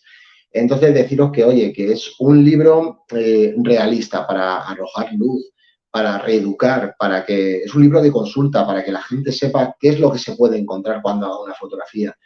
Y que si realmente, no intento, en el libro no se intenta convencer a nadie, que si realmente ocurre algo extraño, hay analistas fotográficos que puedan verificar si es algo extraño, que podemos etiquetar como paranormal o como no. Daros las gracias a todos enormemente, a Diego Claramonte, por haberme dado una vez más la oportunidad de estar en este gran canal, amigo, un canal de difusión que no tiene precedentes, que llega a muchas partes del mundo, que sois muchos los que veis su programa, los que veis asociados a Fenómeno en Español, al canal de Monitor en Argentina. A todos muchísimas gracias por la oportunidad y bueno, me tenéis en las redes sociales como Luis Merino, solo me tenéis que buscar y estaré encantado de ponerme en contacto con vosotros. Gracias. Y bueno, también nombrar a nuestros amigos de La Señal, también de La Puerta de la Pirámide. Somos muchos los que colaboramos aquí, y la verdad es que a mí me hace mucha ilusión, como muchas veces, ver en el chat pues a gente como Fuensalida, como el propio Carballal, como gente de La Señal, como al propio Caravaca también. Gente que aporta al misterio y la verdad es que es muy ilusionante. A veces los comentarios las conversaciones que tienen los fenómenos aquí, solamente ellos se generan unas conversaciones realmente interesantes que yo luego me tengo que conectar otra vez para leerlas porque son realmente increíbles. Y bueno, la semana que viene vamos a tratar un tema polémico hasta decir basta. Viene Rafael Pereira desde Brasil, gran investigador brasileño, donde vamos a tratar el tema de las religiones ufológicas. ¿Hay mesías o no hay mesías? Va a dar que hablar este tema porque es una investigación muy exhausta la que ha hecho nuestro amigo Rafa de la revista UFO Brasil. Y bueno, pues va a dar que hablar porque va a tirar muchos mitos, muchas cosas, vamos a ser especialmente críticos. Y bueno, por aquí está Luis La Guardia. Muy buenas noches, compañero. Muy buenas noches, Luis. Y de esto hablo, ¿no? De gente como Luis La Guardia que se conectan aquí a ver mi programa y eso es lo que más ilusión me hace. Como gente como David Soufflet, que es otro grandísimo, que es Groot Elemental, lo voy a desvelar, es Groot Elemental, pero se llama David Soufflet y es uno de los grandes investigadores de Chile. Y bueno, pues me hace ilusión tenerles aquí. Y bueno, pues eso, lo que estaba comentando, va a haber mucho que hablar y también el día 22 viene Manu Carballal aquí al canal donde vamos a hablar sobre el tema de la parapsicología y toda su carrera. Y el 29 se está preparando algo muy gordo, algo muy grande, con una investigación exclusiva para nosotros de unos sucesos que han ocurrido recientemente en algunas partes del mundo y que en un principio, pues Anthony Choi, uno de los más grandes investigadores a nivel mundial, nos lo va a traer en exclusiva aquí, conjuntamente con otro grupo de amigos. Así que, bueno, lo que se viene. Y voy a decir un pequeño anuncio. Antes decían a Jesús Callejo. Jesús Callejo estoy intentando contactar con él y vamos a ver si lo podemos traer para octubre. Así que, bueno, gente, esto ha sido un placer y larga vida y prosperidad. Esto lo hago en honor a mi amigo Fernando Hildebrand de La Señal. Eso es un pequeño homenaje que le quiero hacer al final. Así que buenas noches, amigos, y sed buenos, que para malos estamos Luis y yo. Chao, amigos. Hasta luego, buenas noches.